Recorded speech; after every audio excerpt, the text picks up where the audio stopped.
This conference will now be recorded. जय गुरु सब माँ मानक जय गुरु जनाऊँची बर्तमान गायत्री माँ को अनुरोध करुँची से शंख ध्वनि देई प्रार्थना आरंभ करंतु। जय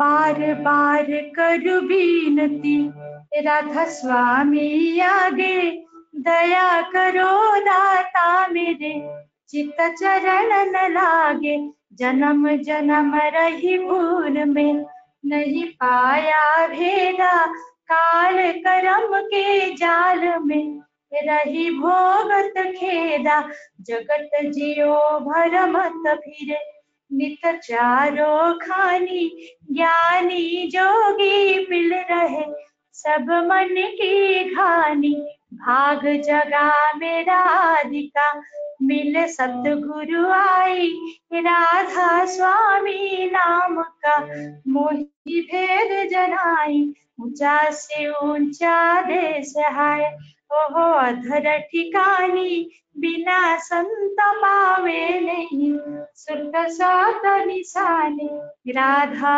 स्वामी नाम के मोहि महिमा सुनाई बिना अनुराग जगाय के घर पहुँचु भाई साधु संग कर सार रस मैंने पिया खाई प्रेम लगा गुरु चरण में मन संत नाई तड़प उठे बेकल रहूं कैसे पिया घर जाई दर्शन रस नित नित लहूं गहे मन थिरताई सूरज चढ़े आकाश में कर शब्द बिलासा धाम धाम निरखत चले पावे निज घर वासा यहाँ आशा मेरे मन बसे रह चित उदासा विनय सुनो कृपा करो निज चरण निवासा तुम बिन कोई समर्थ नहीं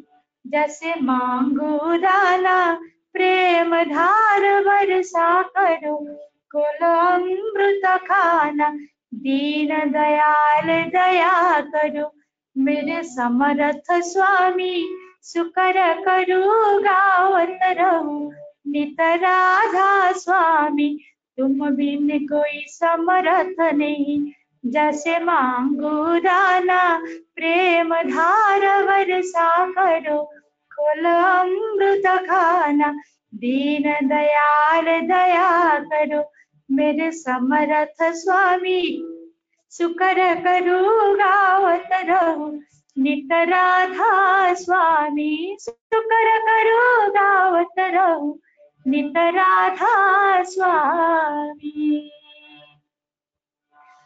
बार बार कर जोड़ कर सविनय करूं पुकार साधु संग मोहि देव नित परम गुरु दातार कृपा सिंधु समर्थ पुरुषा आदि अनादि अपार राधा स्वामी परम पितु मैं तुम सदा धार बार बार बल जाऊं तन मन और चरण पर क्या मुखले में गाऊं मेहर करी जस कृपा करो धन्य धन्य गुरुदेवा दया सिंधु पुरण धनी नीत करो तुम सेवा अचल भक्ति मोहि देव प्रभु दीनाधीना नाथा हाथ गहा तुम आन करो अब राखो नित साथ दीन दयाल कृपा निधि काम क्रोध मद लोभा सब विधि अब गुण हार में प्रभु राखो मेरी लाज द्वारे अब मैं पड़ा, राधा स्वामी गुरु समर्थ, तुम बिन और न दूसरा, अब करो दया परत कस, तुम द्वारे इतने विलंब क्यों, दया करो मेरे साया, देओ प्रेम की दात, दुख सुख कुछ व्यापे नहीं, छूटे सब तु बात, दया करो मेरे साया, देओ प्रेम की दात, दुख सुख कुछ व्यापे नहीं, छूटे सब तु बात, बार बार कर जोड़ कर सविनय करूं पुकार, साधु संग मोहि देव नित, परम गुरु दातार, साधु संग मोहि देव नित, परम पिता दातार। गुरु ब्रह्मा गुरु विष्णु गुरुदेव महेश्वर, गुरुदेव परम ब्रह्म तस्मै श्री गुरवे नमः। अखंड मंडलाकारं व्याप्तं येन चराचरं, तत्पादं दर्शितं येन तस्मै श्री गुरवे नमः। अज्ञानतिमिरान्धस्य ज्ञानाञ्जनशलाकया चक्षुर्न्मीलितं येन तस्मै श्री गुरवे नमः। स्थावरं जंगमं व्याप्तं येन कृष्णं चराचरं, तत्पादं दर्शितं येन तस्मै श्री गुरवे नमः। चिद्रूपेण परिव्याप्तं त्रैलोक्यं सचराचरं, तत्पादं दर्शितं येन तस्मै श्री गुरवे नमः। न गुरुरधिकं तत्त्वं न गुरुरधिकं तपः, तत्त्वज्ञानात् परं नास्ति तस्मै श्री गुरवे नमः। मन्माथ श्री जगन्नाथो मद्गुरु श्री जगद्गुरु, मदात्मा सर्वभूतात्मा तस्मै श्री गुरवे नमः। गुरुरादिरनादिश्च गुरुपरमदैवतं, गुरोपरतरं नास्ति तस्मै श्री गुरवे नमः। ब्रह्मानन्दं परमसुखदं केवलं ज्ञानमूर्तिं, द्वन्द्वातीतं गगनसदृशं तत्त्वमस्यादिलक्ष्यम्, एकं नित्यं विमलमचलं सर्वाधिसाक्षीभूतं, भावातीतं त्रिगुणरहितं सद्गुरुं तं नमामि, सद्गुरुं तं नमामि, सद्गुरुं तं नमामि।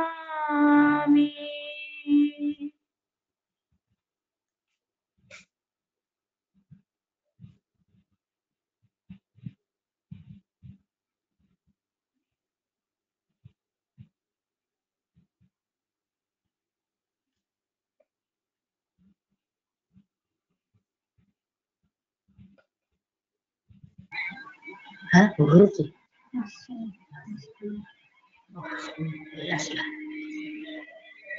जय गुरु माँ। जय गुरु। बर्तमान आमर प्रार्थना सरी जाइछि। एबे आमे अम्य ग्रंथ पाठ करने को जाउछु। प्रथमे अम्य ग्रंथ सत्यानुसरण पाठ करिवे संगीता मा।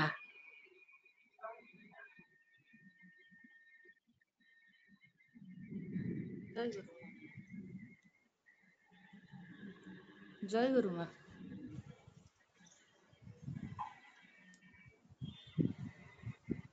जय गुरु माँ। जय गुरु माँ पढ़न्तु। ତୁମେ ଅନ୍ୟ ନିକଟରୁ ଯେପରି ପାଇବାକୁ ଇଚ୍ଛା କର, ଅପରକୁ ମଧ୍ୟ ସେହିପରି ଦେବାକୁ ଚେଷ୍ଟା କର। ଏପରି ବୁଝି ଚଳିପାରିଲେ ହିଁ ଯଥେଷ୍ଟ। ଆପେ ଆପେ ସମସ୍ତେ ତୁମକୁ ପସନ୍ଦ କରିବେ, ଭଲ ପାଇବେ। ନିଜେ ଠିକ୍ ରହି ସମସ୍ତଙ୍କୁ ସତ୍ ଭାବରେ ଖୁସି କରିବାକୁ ଚେଷ୍ଟା କର। ଦେଖିବ ସମସ୍ତେ ତୁମକୁ ଖୁସି କରିବାକୁ ଚେଷ୍ଟା କରୁଛନ୍ତି। ସାବଧାନ, ନିଜତ୍ୱ ହରାଇ କାହାରିକୁ ଖୁସି କରିବାକୁ ଯାଅନି, ତାହେଲେ ତୁମର ଦୁର୍ଗତିର ସୀମା ରହିବ ନାହିଁ। ଶାନ୍ତି ଶାନ୍ତି ଶାନ୍ତି। ଜୟ ଗୁରୁ ମା। ଜୟ ଗୁରୁ ମା। ସୁନ୍ଦର ଭାବରେ ସତ୍ୟାନୁସରଣ ଗ୍ରନ୍ଥ ପାଠ କରିଛୁ। ବର୍ତ୍ତମାନ ନାରୀନୀତି ଗ୍ରନ୍ଥ ପାଠ କରିବେ ସୌଦାମିନୀ ମା।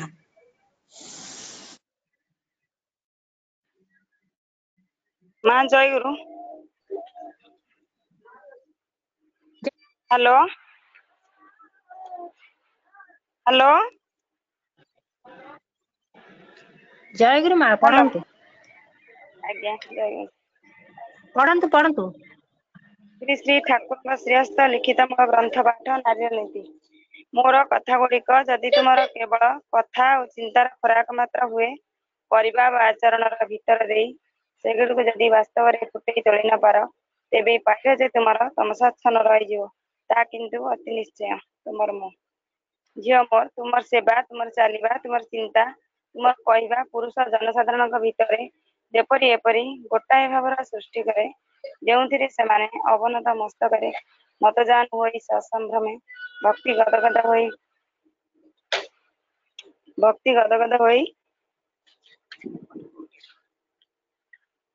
ମା ମୋର ଭକ୍ତି ଗଦଗଦ କଣ୍ଠରେ ମା ମୋର, ଜନନୀ ମୋର କହି ମୁଗ୍ଧ ହୁଅନ୍ତି, ବୁଦ୍ଧ ହୁଅନ୍ତି, ତୃପ୍ତ ହୁଅନ୍ତି, କୃତାର୍ଥ ହୁଅନ୍ତି, ତେବେ ହିଁ ତୁମେ ନାରୀ, ତେବେ ହିଁ ତୁମେ ସତୀ।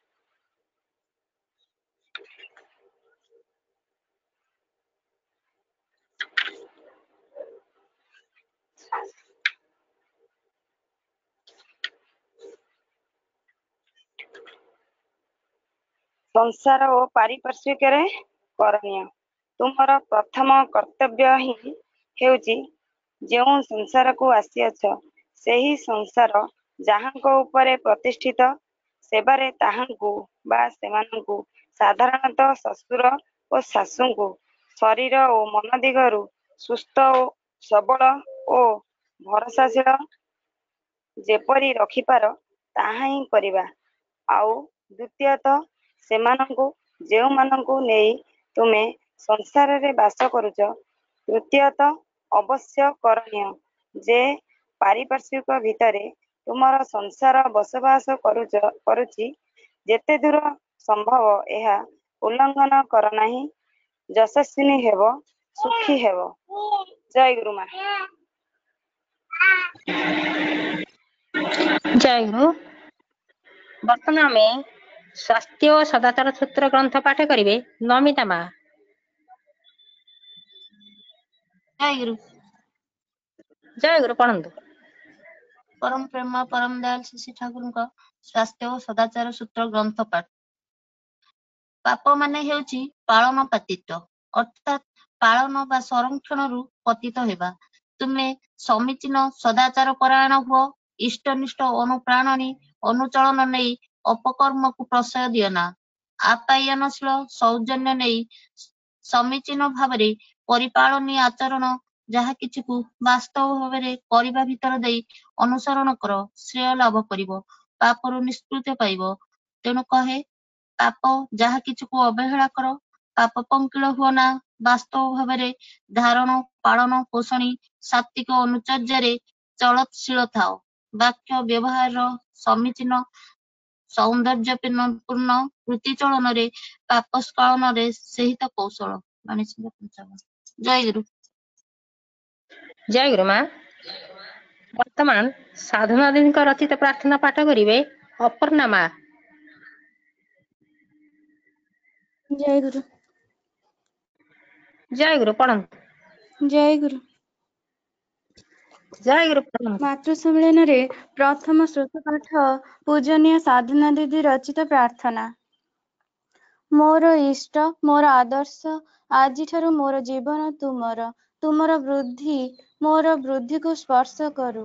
ତୁମର ପ୍ରତିଷ୍ଠା କରିବା ହିଁ ମୋ ଜୀବନର ସର୍ବପ୍ରଧାନ ବ୍ରତ ହେଉ। ନାରୀର ନୀତି ତୁମେ କହିଛ। ତୁମେ କଲ୍ୟାଣୀ ରୂପେ, ସତୀ ରୂପେ, ନାରୀ ରୂପେ ମୋତେ ମୋର ବୈଶିଷ୍ଟ୍ୟରେ ବର୍ଦ୍ଧନଶୀଳ ଦେଖିବାକୁ ଚାହଁ। ଶପଥ କରୁଛି, ମୋ ଜୀବନର ପ୍ରତିଟି ମୁହୂର୍ତ୍ତରେ ମୁଁ ତୁମର এই ଇଚ୍ଛାକୁ ପୂର୍ଣ୍ଣ କରିବା ପାଇଁ ଚେଷ୍ଟା କରିବି। ତୁମେ ସୁସ୍ଥ ଓ ଦୀର୍ଘାୟୁ ହୁଅ। ମୋ ଜୀବନ ମୁଁ ତୁମକୁ ଅର୍ଘ୍ୟ ଦେଉଛି। ତୁମେ ଉଚ୍ଛଳ ହୋଇ ଉଠ। ପୁଲକ ଜୀବନ ଯଶ ଓ ମହାନ ସମ୍ବେଗରେ ନାରୀ ମୁଁ, ଅମୃତର ଅଧିକାରିଣୀ। ଆଶୀର୍ବାଦ କର, ଯେପରି ଏହି ଅଶେଷ ଅମୃତ ନେଇ ନିପୀଡ଼ିତ ବ୍ୟଥିତ କର୍ମିଷ୍ଠ ଆଦର୍ଶ ଅନୁପ୍ରାଣ ନରକୁ ମୁଁ ଅପୂର୍ବ ପ୍ରାଣନ ସ୍ନାନରେ ସ୍ନାନ କରି ତୁମରି ଆଡ଼କୁ ଆହୁରି ଆଗେଇ ଦେଇପାରେ। ତୁମେ ମୋତେ ଭଲ ପାଇବାର ଅଧିକାରିଣୀ କରିଛ। ମୁଁ ମୋର ସକଳ ଭଲ ପାଇବା ନିଃଶେଷିତ କରିଦେଇ ତୁମକୁ ସ୍ୱରେ ଓଜଦୀପ୍ତ ଜୀବନମୟ ଦେଖିବାକୁ ଚାହେଁ। ତୁମେ ଏଇ ଶୁଭ କ୍ଷଣରେ ଆଶୀର୍ବାଦ କର, ଯେପରି ମୁଁ ଏହିପରି ଭାବେ ହିଁ ମୋର ଚଳନରେ ତୁମକୁ ତୁମର ଇଚ୍ଛାକୁ ମୂର୍ତ୍ତ କରି ତୁମର ମହାନ ଅଭିଯାନକୁ ଅବିରୋଧ କରିଦେଇପାରେ। ମୋର ଅସ୍ଥି ବୃଦ୍ଧିର ପରମ ଉଦ୍ଧାତା, ମୋର ପ୍ରିୟ ପରମ, ଜନ୍ମ ଜନ୍ମାନ୍ତରର ବହୁ ତପସ୍ୟା ଫଳରେ ତୁମକୁ ପାଇଛୁ ଆମେ। ଆମମାନଙ୍କର ଏଇ ଜୀବନରେ ସାର୍ଥକ ହୋଇଛୁ। ଆମମାନଙ୍କର ଜନ୍ମ ଧନ୍ୟ ହୋଇଛୁ, କୃତାର୍ଥ ହୋଇଛୁ। ତୁମରି ଚରଣ ସ୍ପର୍ଶ କରି ଯୁଗ ପରେ ଯୁଗ ତପସ୍ୟା କରି ମଧ୍ୟ ଯାହାଙ୍କୁ ଦେବତାମାନେ ମୂର୍ତ୍ତ କରି ତୋଳି ପାରି ନାହାନ୍ତି, କେତେ ପୁଣ୍ୟ ଫଳରେ ସେ ତୁମକୁ କରିଛି ମୂର୍ତ୍ତ। ଅରୂପ ଭଗବାନଙ୍କୁ କରିଛି ମଣିଷ ଭଗବାନ। ଦୟାଳ, କେତେ ଭାଗ୍ୟ ଆମର। ପ୍ରିୟତମ, ଆଜି ଏହି ଶୁଭ କ୍ଷଣରେ ତୁମରି ଚରଣରେ କେବଳ ଏଇ ପ୍ରାର୍ଥନା ଆମର। ତୁମେ ଦୀର୍ଘାୟୁ ହୁଅ, ସୁସ୍ଥ ହୁଅ, ସୁଖୀ ହୁଅ। ତୁମରି ଇଚ୍ଛା ହିଁ ପୂର୍ଣ୍ଣ ହେଉ। ଆଉ ଆମମାନଙ୍କୁ ସେଇ ପ୍ରେରଣା ଦିଅ, ଯାହା ଆମମାନଙ୍କୁ ସକ୍ଷମ କରିଦେବ ବଞ୍ଚିବା, ବଢ଼ିବାର ଅପୂର୍ବ ସୌରଭ ଛିଞ୍ଚି ଛିଞ୍ଚି ସପରିପାର୍ଶ୍ୱିକ ଆମମାନଙ୍କୁ ତୁମରି ଜୀବନ ବୃଦ୍ଧି ଅନୁକୂଳ କରି ଗଢ଼ି ତୋଳିବ। ଓଗୋ ଦରଦୀ ବନ୍ଧୁ, ମୋର ସର୍ବସ୍ୱ, ତୁମେ ହିଁ ମୋର ଜୀବନ। ମୁଁ ଜାଣେ ତୁମ ପରି ବନ୍ଧୁ, ତୁମ ପରି ପ୍ରିୟ ମୋର ଆଉ କେହି ନାହିଁ। ତୁମର ପ୍ରତି କର୍ମରେ, ପ୍ରତିଟି ଭଙ୍ଗୀରେ ମୋର ଏହି ବିଶ୍ୱାସ ଦୃଢ଼ତର ହୁଏ। ଆଶୀର୍ବାଦ କର ଦୟାଳ, ମୁଁ ଯେପରି ମୁହୂର୍ତ୍ତକ ପାଇଁ ବି ନ ଭୁଲେ। ତୁମେ ମୋର ପ୍ରେଷ୍ଟ, ତୁମେ ମୋର ଅନୁକୂଳ, ତୁମେ ମୋର ଶ୍ରେଷ୍ଠ। ତେଣୁ ପ୍ରାର୍ଥନା ଦାସୀର, ତୁମର ଜୀବନ ଚିର ବର୍ଦ୍ଧନରେ ବର୍ଦ୍ଧିତ ହୋଇ ଉଠୁ। ତୁମର ବୃଦ୍ଧି ମୋର ବୃଦ୍ଧିକୁ ସ୍ପର୍ଶ କରୁ। ମୋର ନାରୀତ୍ୱ ଧନ୍ୟ ହେଉ, ସାର୍ଥକ ହେଉ ତୁମର ନାରୀର ନୀତି ପ୍ରତିପାଳନରେ। ଓଗୋ ପ୍ରିୟ ରାଜାଧିରାଜ ସମ୍ରାଟ ତୁମେ ଥାଅ, ତୁମେ ବଞ୍ଚ।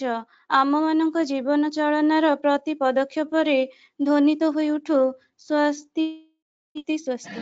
ଜୟ ଗୁରୁ। ଜୟ ଗୁରୁ। ବର୍ତ୍ତମାନ ପାଞ୍ଚାଳି ଗାନ କରିବେ ରଞ୍ଜିତା ମା।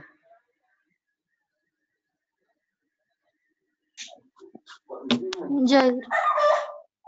জয় গুরু দাও।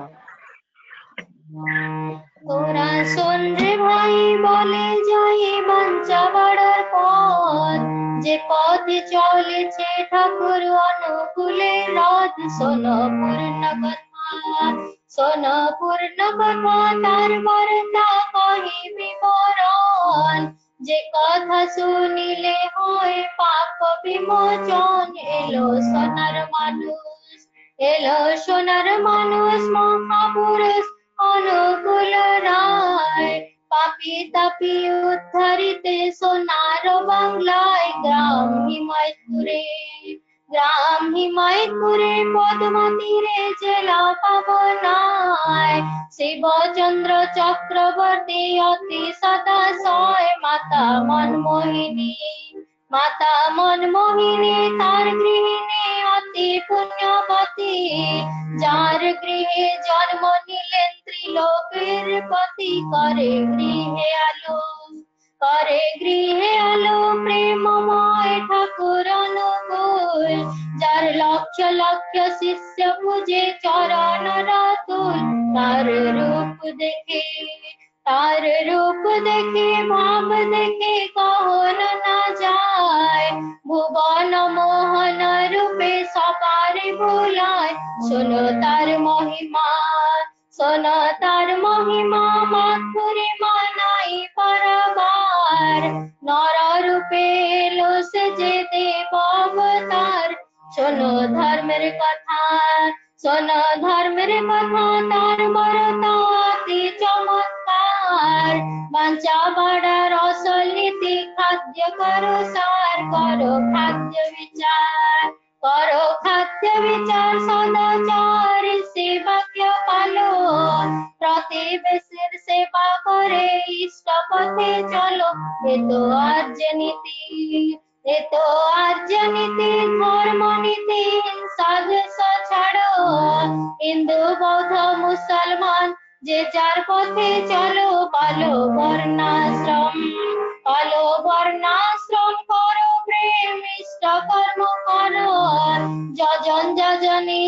নীতি যথাবিধি অলসস্তয়ানি মহান বাণী পালন করো ভাই। এ জগতে নামের সম ঔষধার নাই, এত বাঁচার পথ ভিন্ন মত অন্য কিছু নাই। বিধি মতে অনুলোমে বিয়ে করো ভাই, গড়ো আর্য সমাজ বড় কাজ আর্য কৃষ্ণে রাখো। বুদ্ধ ঈসাই রসুল কৃষ্ণের সমান চোখে দেখো, তারাই পূর্বতন বর্তমান ঠাকুর অনুকূল। তার বিধি মনে চলো, কাটাও মনের ভুল, পাবে মহাশান্তি, যাবে ভ্রান্তি, পাবে সত্য যুগ। কালো বাজার ভ্রষ্টাচার যাবে মহারোগ, ভাইরে ভয় নাই, টান ভাই অনুকূলে রাত। ধর্ম নষ্ট নাই হবে, পাবে বাঞ্চার পথ। এই সৎসঙ্গে মহারঙ্গে করো বিহার। অধম সন্তান ভজে পদ যুগল তার, জয় পুরুষোত্তম রসুল নাম, বুদ্ধ যিশু নাম। শ্রী চৈতন্য শ্রী অনুকূল কৃষ্ণ ঘনশ্যাম, বন্দে পুরুষোত্তম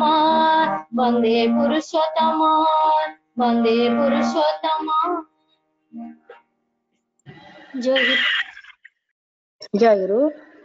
ବର୍ତ୍ତମାନ ଆମର ଅମୀୟ ଗ୍ରନ୍ଥ ପାଠ କରିବାର ପର୍ଯ୍ୟାୟ ସରିଯାଇଛି।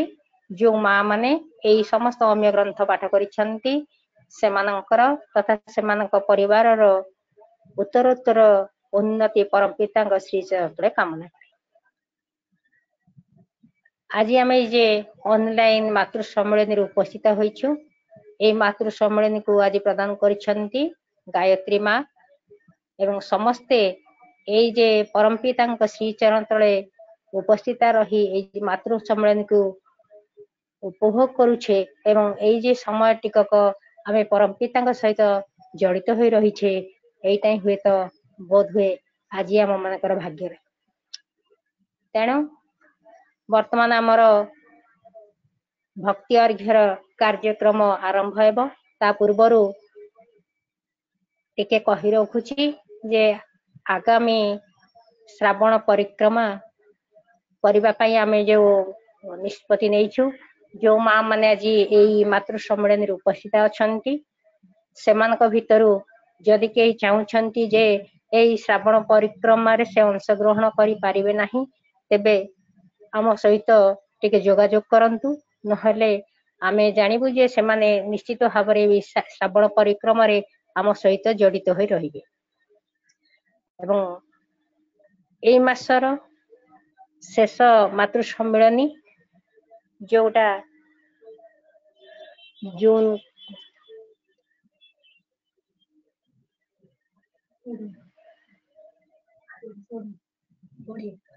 20 ତାରିଖରେ ପଡିବ।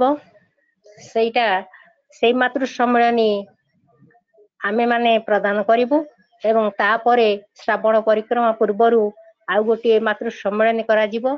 ସେଇ ମାତୃ ସମ୍ମିଳନୀ ପାଇଁ ବିଶେଷ କରି ଆମେ ଦେଖୁଛୁ ଯେ ଆଉ କିଏ ଜଣେ ମା ନିଶ୍ଚିତ ଭାବରେ ଆମ ସହିତ ଯୋଗଯୁକ୍ତ ହେବେ, ଯିଏକି ହୁଏତ ଏଇ ଜୁଲାଇ ମାସର ପ୍ରଥମ ସାପ୍ତାହିକ ମାତୃ ସମ୍ମିଳନୀରେ ଅଂଶଗ୍ରହଣ କରିବେ।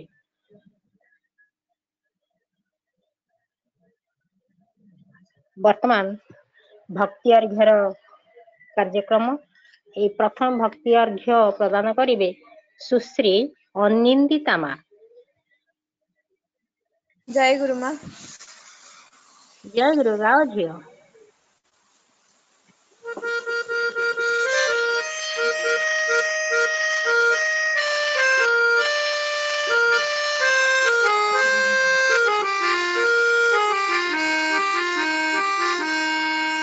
ସତ କହିବାକୁ ସାହସ ଦିଆ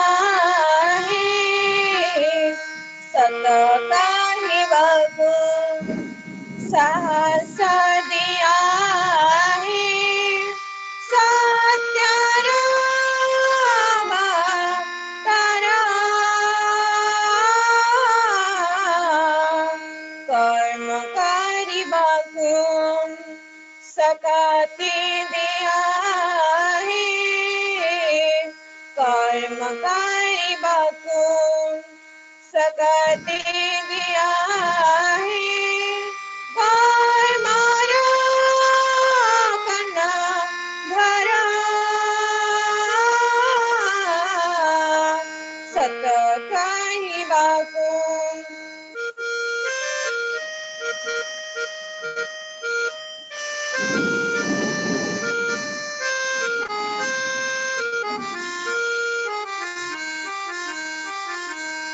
तुम्हारी महिमा गाई गाई सोहे किसी भगत बारा तुम्हारी सुंदर छवि अखियाँ की बीती जाए दिन बारा होंगे तारे प्रभु झरे झरे जाए होंगे तारे प्रभु झरे झरे जाए तुम्हारी गीतरा सरा सत କହିବାକୁ साहस दिया सत କହିବାକୁ साहस दिया सत्यर तारा कर्म କରିବାକୁ सकती दिया कर्म କରିବାକୁ सकती दिया कर्मर कन्ना भरा सत କହିବାକୁ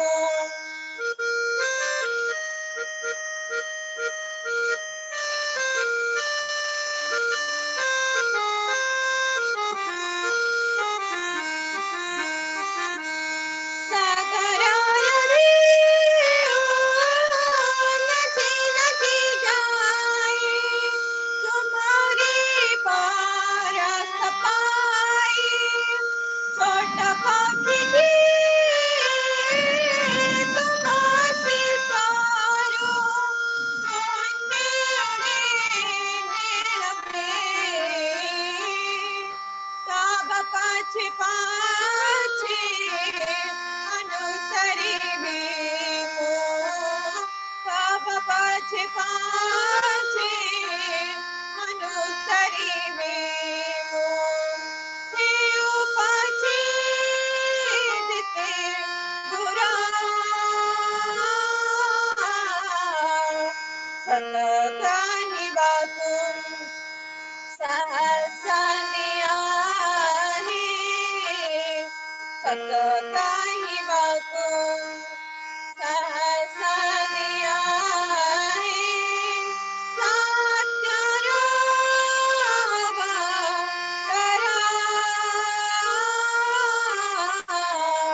कर्म କରିବାକୁ सकती दिया कर्म କରିବାକୁ सकती दिया कर्मर कन्ना भरा सत କହିବାକୁ कर्म କରିବାକୁ सत କହିବାକୁ जय गुरु माँ ଜୟ ଗୁରୁ ସୁନ୍ଦର ଭାବରେ ପରମ ପିତାଙ୍କ ଶ୍ରୀ ଚରଣତଳେ ଯୋଉ ଭକ୍ତି ଅର୍ଘ ଅର୍ପଣ କରିଛ ଏମିତି ତୁମେ ଆହୁରି ଆହୁରି ଆଗକୁ ଗାଇ ଚାଲ ଏବଂ ତୁମର এই ସୁମଧୁର କଣ୍ଠ ସଙ୍ଗୀତ ପରମ ପିତାଙ୍କୁ ଆକୃଷ୍ଟ କରି ଚାଲ। ବର୍ତ୍ତମାନ ମାଙ୍କ ଭଜନ ଗାନ କରିବେ ସଂଘମିତ୍ରା ମା। ମା ଜୟ ଗୁରୁ ଜୟ ଗୁରୁ ଗାଆନ୍ତୁ। मागो जगत जननी पुरुषोत्तम संगिनी मागो जगत जननी पुरुषोत्तम संगिनी लक्ष्मी माँ दुःखहारिणी जय तुम्हें स्वस्तिदायिनी मागो जगत जननी पुरुषोत्तम संगिनी रूपे तुमा उपमा झारे स्वर्ग सुषमा रूपे तुमा उपमा झारे स्वर्ग सुषमा तुम गुणी तुम्हें महिषी जय तुम्हें महाकमलिनी मागो जगत जननी पुरुषोत्तम संगिनी आसी क्षमा जुगे जुगे पुरुषोत्तमंक संगे आसी क्षमा जुगे जुगे पुरुषोत्तमंक संगे सतत मागो से बारता सुनिए पुणी सुगृहिणी मागो जगत जननी पुरुषोत्तम संगिनी सुपुत्रार जन्मदात्री तुमी मागो जगद्धत्री सुपुत्रार जन्मदात्री तुमी मागो जगद्धत्री तुम गुणी तुम्हें महिषी जय तुम्हें महास्वस्ति दात्री मागो जगत जननी पुरुषोत्तम संगिनी आजी यही शुभ दिने आशीष दिया संतने आजी यही शुभ दिने आशीष दिया संतने नियमाजी श्रद्धांजलि दौलो ठाकुरानी मागो जगत जननी पुरुषोत्तम संगिनी लक्ष्मी माँ दुःखहारिणी जय शांति प्रदायिनी मागो जगत जननी पुरुषोत्तम संगिनी जय गुरु माँ।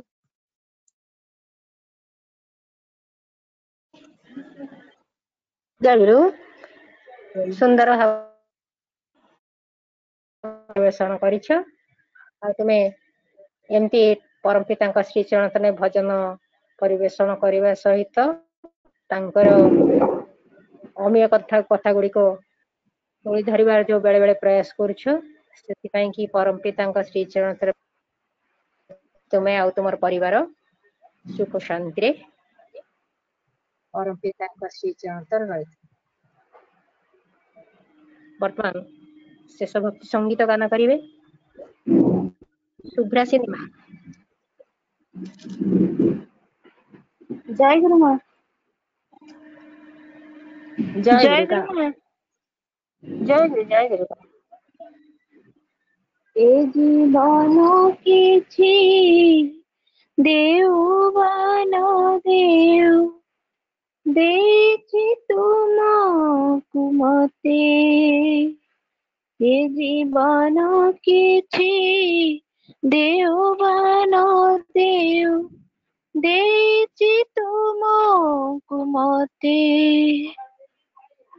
ଏ ଜୀବନି କିଛି ଥାଉ ବା ନଥାଉ, ଏ ଜୀବନି କିଛି ଥାଉ ବା ନଥାଉ, ତୁମେ ତ ରହିଛ ସାଥେ।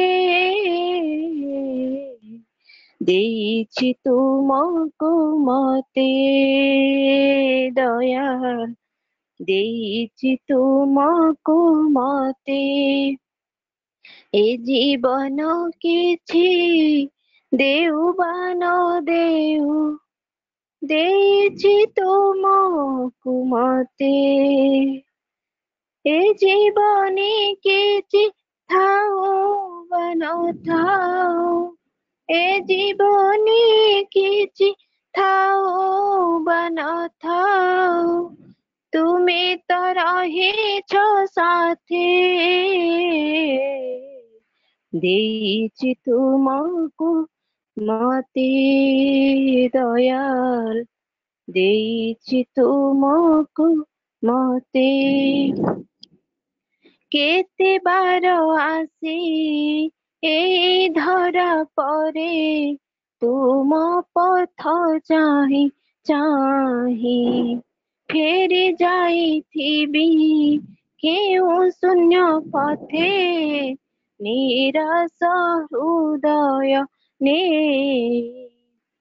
କେତେ ବାର ଆସି ଏଇ ଧରା ପରେ ତୁମ ପଥ ଚାହିଁ ଚାହିଁ ଫେରି ଯାଇଥିବି କେଉଁ ଶୂନ୍ୟ ପଥେ ନିରାଶ ହୃଦୟ ନେଇ। କିଏ ଜାଣେ କେତେ ଘୁରି ବୁଲୁଥିବି, କିଏ ଜାଣେ କେତେ ଘୁରି ବୁଲୁଥିବି ମାୟା ଘେରା ମାୟା ପଥେ। ଦେଇଛି ତୁମକୁ ମତେ ଦୟାଲ, ଦେଇଛି ତୁମକୁ ମତେ। ଏ ଜୀବନ କିଛି ଦେଉ ବା ନ ଦେଉ ଦେଇଛି ତୁମକୁ ମତେ ଦୟାଲ, ଦେଇଛି ତୁମକୁ ମତେ। ଜୀବନର କେଉଁ ଅମୃତ ବେଳାରେ ତୁମ ପଥେ ପରିଚୟ ବାନ୍ଧିଦେଲ କେଉଁ ଅମୃତ ଡୋରିରେ ତୁମ ସାଥୀ ପ୍ରେମମୟ। ଏ ଜୀବନ ମତେ କରିଅଛି ଋଣୀ, ଏ ଜୀବନ ମତେ କରିଅଛି ଋଣୀ ଅୟୁତ ଜୀବନ ପଥେ। ଦେଇଛି ତୁମକୁ ମତେ ଦୟାଲ, ଦେଇଛି ତୁମକୁ ମତେ। ଏ ଜୀବନ କିଛି ଦେଉ ବା ନ ଦେଉ ଦେଇଛି ତୁମକୁ ମତେ ଦୟାଲ, ଦେଇଛି ତୁମକୁ ମତେ ଦୟାଲ, ଦେଇଛି ତୁମକୁ ମତେ। ଜୟ ଗୁରୁ। ଜୟ ଗୁରୁ ମା, ଜୟ ଗୁରୁ ମା। ସୁନ୍ଦର ଭାବରେ ଜୟ ପରମ ପିତାଙ୍କ ଚରଣରେ ତୁମେ ଭକ୍ତି ଅର୍ଘ୍ୟ ଅର୍ପଣ କରିଛ। ଆଶା କରୁଛି ପରମ ପିତା ତୁମର ପରିବାରରେ ସମସ୍ତଙ୍କୁ ସୁଖ ଶାନ୍ତିରେ ରହିବା ପାଇଁ ଆଶୀର୍ବାଦ କରନ୍ତୁ। ବର୍ତ୍ତମାନ ଆମର ଭକ୍ତି ସଙ୍ଗୀତର ଶେଷ ଅର୍ଘ୍ୟ କୋରସ ଗାନ କରିବେ ସୁଶ୍ରୀ ଋତିକା। ଜୟ ଗୁରୁ। ଜୟ ଗୁରୁ ଗାନ। सुनो रे भाई, मेरी माली जगत के नाथ, सुनो रे भाई मेरे मालिक जगत के नाथ। सुनो रे भाई मेरे मालिक जगत के नाथ। सुनो रे भाई मेरे मालिक जगत के नाथ। उन्हीं दयाल का चरण पकड़ ले, उन्हीं दयाल का चरण पकड़ ले, उन्हीं दयाल का चरण पकड़ ले, उन्हीं दयाल का चरण पकड़ ले। काल करे ना घात मेरे मालिक जगत के नाथ। सुनो रे भाई मेरे मालिक जगत के नाथ। सुनो रे भाई मेरे मालिक जगत के नाथ। सुनो रे भाई मेरे मालिक जगत के नाथ। सुनो रे भाई मेरे मालिक जगत के नाथ। संगी न साथी मीत न कोई, भगने आए बंधो भाई। संगी न साथी मीत न कोई, भगने आए बंधु भाई। संगी न साथी मीत न कोई, भगने आए बंधु भाई। संगी न साथी मीत न कोई, भगने आए बंधु भाई। चेतो भी शरण में आओ, चेतो भी,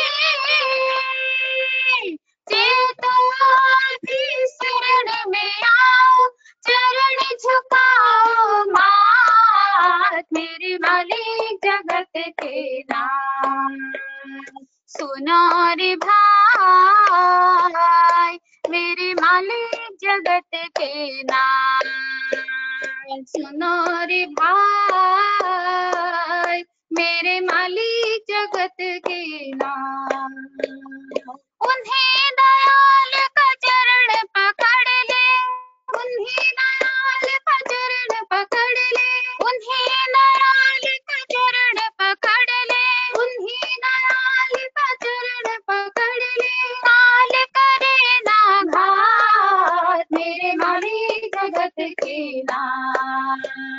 सुनो रे भाई मेरे मालिक जगत के नाथ। सुनो रे भाई मेरे मालिक जगत के नाथ। धन संपद सब कामनाए, माया बंधन छिन मेरी जावे। धन संपद सब कामनाए, माया बंधन मेरी जावे। धन संपद सब कामनाए, माया बंधन छिन मेरी जावे। धन संपद सब कामनाए, माया बंधन छिन मेरी जावे। दो पल का ये मिट जाएगा, दो पल का ये, दो पल का ये मिट जाएगा। छोड़ो इनका साथ मेरे मालिक जगत के नाथ। सुनो रे भाई मेरे मालिक जगत के नाथ। सुनो रे भाई मेरे मालिक जगत के नाथ। उन्हीं दयाल का चरण पकड़ ले, उन्हीं दयाल का चरण पकड़ ले, उन्हीं दयाल का चरण पकड़ ले, उन्हीं दयाल का चरण पकड़ ले। काल करे ना घात मेरे मालिक जगत रे भाई मेरे मालिक जगत के नाथ। सुनो रे भाई मेरे मालिक जगत के नाथ। साधु गुरु का कहना मानो भक्ति प्रेम को मन में ठानो। साधु गुरु का कहना मानो भक्ति प्रेम को मन में ठानो। साधु गुरु का कहना मानो भक्ति प्रेम को मन में ठानो। साधु गुरु का कहना मानो भक्ति प्रेम को मन में ठानो। सेवक बनकर उनको पाओ सेवक बनकर उनको पाओ प्रभु पकड़ेंगे हाथ मेरे मालिक जगत के नाथ। सुनो रे भाई मेरे मालिक जगत के नाथ। सुनो रे भाई मेरे मालिक जगत के नाथ।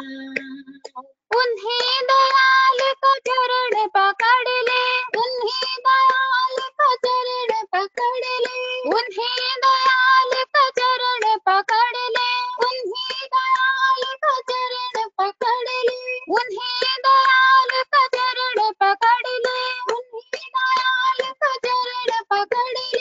काल करे ना घात मेरे मालिक जगत के नाथ। सुनो रे भाई मेरे मालिक जगत के नाथ।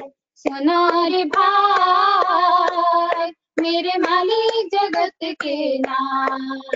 मेरे मालिक जगत के नाथ। मेरे मालिक जगत के नाथ।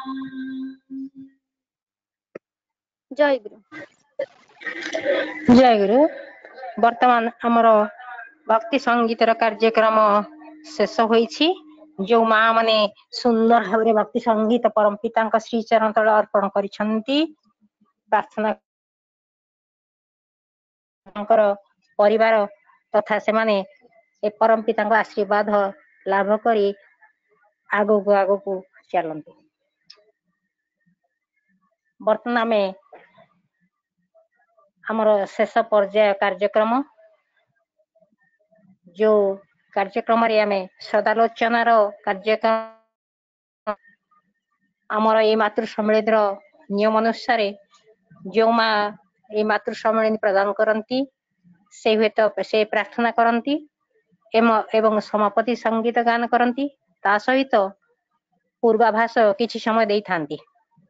किंतु आज जो गायत्री माँ आमको ये मातृ सम्मेलन प्रदान करिसंती से मांकर अनुरोध क्रमे आमे एथिरे टिके व्यतिक्रम करिछु। तेणु पूर्वाभास दबाकू बा किछि सदालोचनार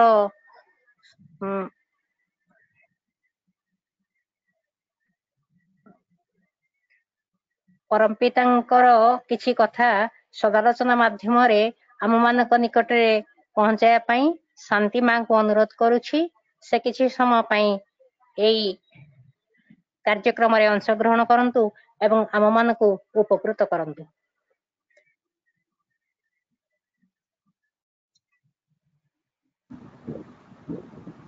जय गुरु माँ। जय गुरु माँ कहंतु। जय गुरु माँ कहंतु। आज्ञा आज्ञा। परम प्रेम श्री ठाकुर परमाराध्या जगज्जननी श्री श्री बड़मा परम पूज्यपाद श्री श्री बड़दा युगाचार्य श्री श्री आचार्य चरण तले मोर कोटि कोटि प्रणाम। आज जो मातृ सम्मेलनी आमर दीर्घ वर्षे परे हेलानी जेमती आज माँ माने रचिता माँ अवदान ये समस्ते मिसिकी जमी एपर्यंत रखी आछंती एवं समस्त आम समस्त श्री श्री परम प्रेम ठाकुर सहित संश्लिष्ट कर समस्त स्वस्ति शांति कामना करुच्ची एवं समस्त मोर जय गुरु जना। समय गढ़ी चली समय भितर आम सब पेशी चलचु ବିଭିନ୍ନ ସମୟରେ ଯେତେବେଳେ ସମାଜରେ କୌଣସି ଅନ୍ୟାୟ ବିଚାର ଦେଖାଯାଏ ବା ଶୋଷଣ ଦୁର୍ବଳ ଲୋକମାନେ ଶୋଷିତ ହୁଅନ୍ତି, ସେ ସମୟରେ ସବୁବେଳେ ଈଶ୍ୱର ସ୍ୱର୍ଗରୁ ଓହ୍ଲେଇ ଆସନ୍ତି। ସେଥିପାଇଁ ଭାଗବତରେ ଲେଖା ଅଛି, ଅନେକ ବି ଲେଖା ଅଛି ଯେ ଯୁଗକୁ ଯୁଗ ଏହି ମତେ ପରମାନନ୍ଦ ଏ ଜଗତେ। ସେଭଳି ଯେତେବେଳେ ଧର୍ମ ଗ୍ଲାନି ହେଇଛି ଏବଂ ଏଇଭଳି ଗୋଟେ ସନ୍ଧିକ୍ଷଣରେ ଆମ ନିକଟକୁ ଆସିଛନ୍ତି ପରମ ପୁରୁଷ ପରମ ପ୍ରେମ ଶ୍ରୀ ଶ୍ରୀ ଠାକୁର। ଏବଂ ଆଗରୁ ଯାହାବି ଯୋଉ ଗୁରୁମାନେ ଆସିଛନ୍ତି ବା ଯୋଉ ଈଶ୍ୱର ପ୍ରକଟିତ ହେଇଛନ୍ତି, ସେ ସବୁ ଯାହାବି ମଣିଷ ସମାଜ ପାଇଁ କରିଛନ୍ତି, ଇଏ ତାଙ୍କଠାରୁ ଆଉ ଟିକେ ଆଗକୁ ଯାଇକି ଆମକୁ ଆମର ସହଜ ସରଳ ବୋଧ ଭଳି କଥା କହିଛନ୍ତି, ଯାହା ଫଳରେ କି ତାଙ୍କର ଯୋଉ ମାନେ ସମାଜର ଉନ୍ନତି ପାଇଁ, ସମାଜର ପତନମୁଖୀ ସମାଜକୁ ଉଦ୍ଧାର କରିବା ପାଇଁ ସେ କହିଛନ୍ତି, ସମାଜକୁ ସଜାଡ଼ି ଦେବା ପାଇଁ ସେ ଆସିଛନ୍ତି ଏବଂ ତାଙ୍କୁ ନିଜକୁ ନିଜେ ଆମ ପାଖରେ ଉପସ୍ଥାପିତ କରିଛନ୍ତି ଜଣେ ମଣିଷ କାଙ୍ଗାଳ ଭଳି, ମଣିଷ କାଙ୍ଗାଳ ଆଉ ପରମ ଦରଦୀ ଭଳି। ଏବଂ ସେ ଯୋଉ ସେଇ ମଣିଷ କାଙ୍ଗାଳ ଆଉ ପରମ ଦରଦୀ ହିସାବରେ ଯେ କେତେ ପତିତଙ୍କୁ ଉଦ୍ଧାର କରିଛନ୍ତି ଏବଂ କେତେ କଣ ଯେ କରିଛନ୍ତି, ତାଙ୍କର ଲୀଳାର ଯୋଉ ଅନନ୍ତ ଅପରିସୀମ ଲୀଳା ମୟ ଜୀବନ ଏବଂ ସେ ଯାହା ଯାହା କରିଛନ୍ତି ସେ ସବୁକୁ କଳନା କରିବା ତ ସାଧାରଣ ମଣିଷ ପାଖରେ ସମ୍ଭବ ନୁହେଁ। ଯୋଉଗୁଡା କି ଏବଂ ଏଭଳି ତାଙ୍କର ଲୀଳା ବା ଆଲୌକିକତା ନୁହେଁ, ଆଲୌକିକ କୁହାଯିବନି, ସେ ମଧ୍ୟ ଆଲୌକିକତା କୌଣସି କରୁନଥିଲେ, କିନ୍ତୁ ସେ ଯୋଉ ସରଳ ସହଜ ପଥରେ ଯୋଉ ବାଟ ଗୁଡିକ ଦେଖେଇଗଲେ ବା ଯାହା ସବୁ କହିଗଲେ ଏବଂ ଲୋକମାନଙ୍କୁ ଯେଭଳି ମନ୍ତ୍ରମୁଗ୍ଧ କରିଗଲେ, ସେଗୁଡିକ ଆଜି ବି ଲୋକମାନଙ୍କ ପାଖରେ ବିସ୍ମୟ ହେଇକିରି ବହୁତ ଗୁଣୀ ଜ୍ଞାନୀ ଲୋକମାନଙ୍କ ପାଖରେ ବିସ୍ମୟ ହେଇକି ରହିଛି ଏବଂ ତାଙ୍କର ବାସ୍ତବବାଦୀ କୌଣସି ମାନେ ଐଶ୍ୱରିକ ଶକ୍ତି ଥିଲା ଭଳି ଐଶ୍ୱରିକ କାମ ବା କୌଣସି ପ୍ରକାର ଦୈବିକ କାମ ବା କୌଣସି କଥା ସେ କହୁନଥିଲେ, ଯାହା କହୁଥିଲେ ବାସ୍ତବବାଦୀ କଥା କହୁଥିଲେ ଏବଂ ଅତି ସହଜ ଆଉ ସରଳ ଭାଷାରେ ଏଭଳି ଭାବରେ କହୁଥିଲେ ଯେ ତମ ଦୁଃଖ ସାଙ୍ଗରେ ତାଙ୍କର ଦୁଃଖ, ସେ ନିଜେ ଏଭଳି ଭାବରେ ଦୁଃଖୀ ହଉଥିଲେ ଯେ ଦୁଃଖୀ ମଣିଷଟା ସେ ଭାବୁଥିଲା ମୁଁ ଏକା ଦୁଃଖୀ ନୁହେଁ, ମୋ ପାଖରେ ଆଉ ଜଣେ ଦୁଃଖୀ ମଣିଷ ଠିଆ ହେଇଛି ବା ମୋ ପାଖରେ ଆଉ ଜଣେ ଦୁଃଖୀ ମଣିଷ, ସେ ମତେ ମୋ ଦୁଃଖକୁ ବାଣ୍ଟୁଛନ୍ତି। ଏଇଭଳି ମଣିଷଟିଏ ଆମର ଠାକୁର, ଯୋଉ ଯାହାକୁ ପାଇକିରି ଆମେ ସମସ୍ତେ ପାଇଛୁ ଯେ ସେ ସମୟରେ, ତାଙ୍କ ସମୟରେ ତ ଆମେ ନଥିଲୁ, କିନ୍ତୁ ତାଙ୍କ ସମୟରେ ତ ନିଜକୁ ପ୍ରଚାର କରୁନଥିଲେ। ସେ ଯାହା ଯାହା ସବୁ କହୁଥିଲେ ସେଗୁଡିକ ତାଙ୍କ ପାଖରେ ଯୋଉ ଇଷ୍ଟ ପ୍ରେମୀ ଭାଇ ମାନେ ଥିଲେ, ସେମାନେ ହୁଏତ ଆମ ମାନଙ୍କ ପାଇଁ ସେ ସବୁକୁ ଯାହା ସବୁ ରଖିଦେଇ ଯାଇଛନ୍ତି, ମାନେ ଲିପିବଦ୍ଧ କରିଛନ୍ତି, ଯୋଉଗୁଡିକୁ ଆମେ ଶୁଣୁଛୁ ସେଥିରେ ମାନେ ଦେଖିଲେ ବା ପଢିଲେ ଶୁଣିଲେ ଆଶ୍ଚର୍ଯ୍ୟ ବି ଲାଗେ ଆଉ ଏମିତି ବି ଲାଗେ ଯେ ସତରେ ଏଭଳି ଦରଦୀ ମଣିଷ ଆମ ମାନଙ୍କ ମେଳରେ ଏଇ ମଣିଷ ସମାଜରେ ଜଣେ ଥିଲେ ଏବଂ ଏଭଳି ଗୁଡିଏ କଥା କହିଛନ୍ତି ବା ଏଇଭଳି ଭାବରେ ସମାଜକୁ ଉଦ୍ଧାର କରିଛନ୍ତି ବା କରିବାକୁ ଚେଷ୍ଟା କରିଛନ୍ତି। ମଣିଷ ସେ ପୁଣି କଣ କରୁଥିଲେ ନା, ମଣିଷ ପାଇଁ ହିଁ ମଣିଷକୁ ସଜାଡିବାକୁ, ଆମ ଜୀବନ କେମିତି ସଜାଡି ହେଇଯାଉ, ମଣିଷ ଜୀବନର କେମିତି ସଜାଡି ହେଇଯାଉ, ସେଥିପାଇଁ ତାଙ୍କ ପ୍ରାଣରେ ଏତେ ବ୍ୟାକୁଳତା ଥିଲା ଏବଂ ଏଭଳି ଦରଦୀ ପ୍ରାଣ ଯେ ସେ ଯୋଉ ଏବଂ ତାଙ୍କ ଜୀବନ ଧାରା ମଧ୍ୟ ସେଇଭଳି, କୌଣସି ଚାକଚକ୍ୟ ନାହିଁ କି କୌଣସି ଫୁଲହାର ବା ଚନ୍ଦନ ତିଳକ ବା ବସ୍ତ୍ରରେ କେମିତି ବସ୍ତ୍ର ଆଭୂଷଣ ସେମିତି କିଛି ନାହିଁ। ଯେମିତି ମହାତ୍ମା ଗାନ୍ଧୀ ଲଙ୍ଗଳା ଫକୀର ବୋଲି କହୁଥିଲେ, ସେମିତି ତାଙ୍କର ସାଧାରଣ ଧୋତି ବା କେତେବେଳେ କେମିତି ସାର୍ଟ ପିନ୍ଧୁଥିଲେ ବା ଯାହା ଆମେ ତାଙ୍କୁ ଫଟୋରେ ଦେଖୁଛୁ, ସେଇଭଳି ସିଏ ସାଧାରଣ ଜୀବନ ଚଳଣି ଭିତରେ ସେ ଯୋଉ ବଞ୍ଚିବା ବଢିବାର ମହାମନ୍ତ୍ର ସେତେବେଳେ ସେ ସମୟରେ ତାଙ୍କର ନିଜର ଏବଂ ତାଙ୍କର ପାରିପାର୍ଶ୍ୱିକର ଚଳଣି ଭିତରେ ତାକୁ ବାସ୍ତବାୟିତ କରିଥିଲେ ଏବଂ ତାକୁ ନିଜର ଭବିଷ୍ୟତ ପିଢି ଆଗରେ ଯୋଉଭଳି ଭାବରେ ଉପସ୍ଥାପନା କରିଥିଲେ ଏବଂ ସେ ଯୋଉ ଦିବ୍ୟ ବାର୍ତ୍ତା ଗୁଡିକ ଦେଇକି ଗଲେ, ସେ ଯୋଉ ଆଜି ବି ସେ ପ୍ରତିଟି ଜୀବନକୁ, ପ୍ରତି ସମାଜର ପ୍ରତ୍ୟେକଙ୍କୁ ସାରା ବିଶ୍ୱକୁ ଆଲୋକିତ କରୁଛି, ଯେମିତି ଅନ୍ଧକାରକୁ ଦୂର କରିକିରି ଏବଂ ମଣିଷର ପ୍ରବୃତ୍ତି ପରାୟଣତାରୁ ମୁକ୍ତ କରିକି ଏବଂ ସେଇ ଯୋଉ ବାର୍ତ୍ତା ଗୁଡିକର ଅନ୍ତର୍ନିହିତ ଯୋଉ ଉଦ୍ଦେଶ୍ୟ ସେଗୁଡିକ ମଣିଷର ସୁପ୍ତ ଆଉ ଗୁଣିକ ଲୁକାୟିତ କରିକି ଦେବତ୍ୱ ଗୁଣ ଏବଂ କୁ ଜାଗ୍ରତ କରିପାରୁଛି ଏବଂ ଯାହାଫଳରେ କି ମଣିଷ ଗୋଟିଏ ଦେବ ମାନବରେ ରୂପାନ୍ତରିତ ହେବା ପାଇଁ ସବୁବେଳେ ଆମକୁ ସେଇ ବାର୍ତ୍ତା ଗୁଡିକ ହିଁ ପ୍ରେରଣା ଯୋଗାଇ ଦେଇ ଆସୁଛି।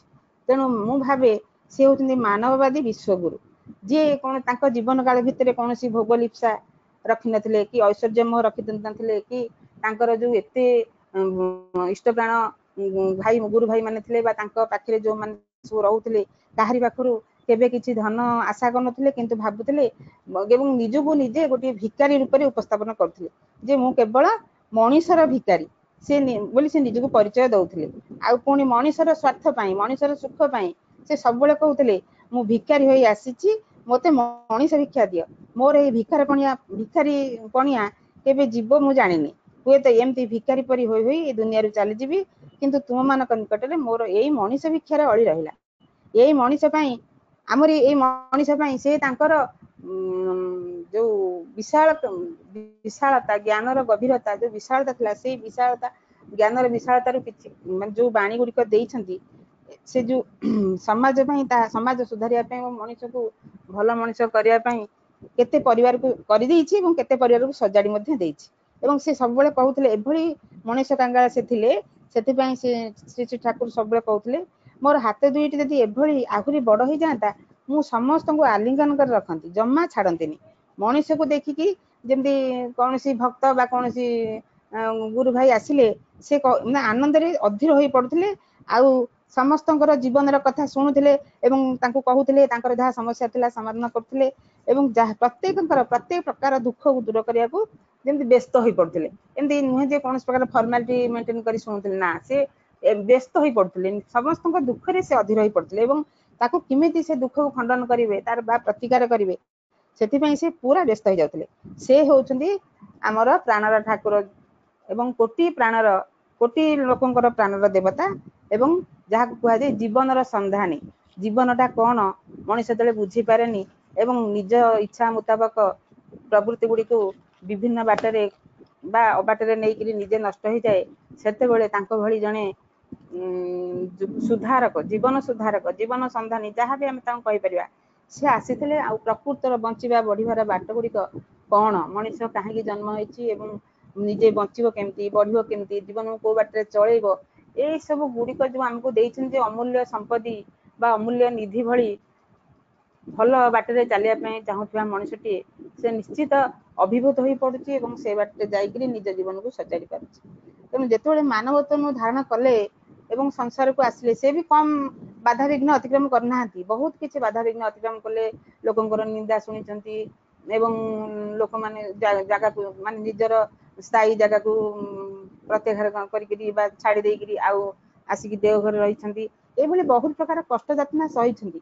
କିନ୍ତୁ ତାଙ୍କ ଦ୍ୱାରା ଯୋଉ ଯାହା ଗୁଡ଼ିକ ହେଇଛି, ସେ ଯୋଉ ସତ୍ସଙ୍ଗ ଜଗତ ତା ସହିତ ତାଙ୍କ ଯୋଉ ଆରମ୍ଭ କରିଛନ୍ତି, ଆଉ ଯଜନ ଯାଜନ ଇଷ୍ଟବୃତ୍ତି ସ୍ୱସ୍ତିନୀ ସଦାଚାର ଯୋଉ ପଞ୍ଚ ନୀତି ଜଗତକୁ ଦେଇ ଯାଇଛନ୍ତି, ତାହା କଣ କରେ ନା ମଣିଷକୁ ଅନେକ ଯୋଉ ବିଭିନ୍ନ ପ୍ରକାର ଦୁଃଖ ବିଭୀଷିକା ବିଭିନ୍ନ ଯାତନା ଯନ୍ତ୍ରଣା ଏଥିରୁ ଆଜି ବି ରକ୍ଷା କରୁଛି ଏବଂ ଏମିତି ରକ୍ଷା କରୁଥିବ ଏବଂ ସବୁଦିନ ପାଇଁ ଯେମିତି ମଣିଷର ଠାକୁର ନଥିଲେ ମଧ୍ୟ ଠାକୁର ପରମ୍ପରା ବା ପରିବାର ବା ଆଚାର୍ଯ୍ୟ ପରମ୍ପରା ସହିତ ଏଭଳି ଭାବରେ ତାକୁ ସଂଶ୍ଳିଷ୍ଟ କରିଛନ୍ତି, ଯାହାଫଳରେ କି ଆମେମାନେ ଏବଂ ଆମର ଭବିଷ୍ୟତ ପିଢ଼ି ଏବଂ ଏମିତି କେତେ ପିଢ଼ି ମଣିଷକୁ ସେ ଉଦ୍ଧାର କରି ଚାଲିଥିବେ।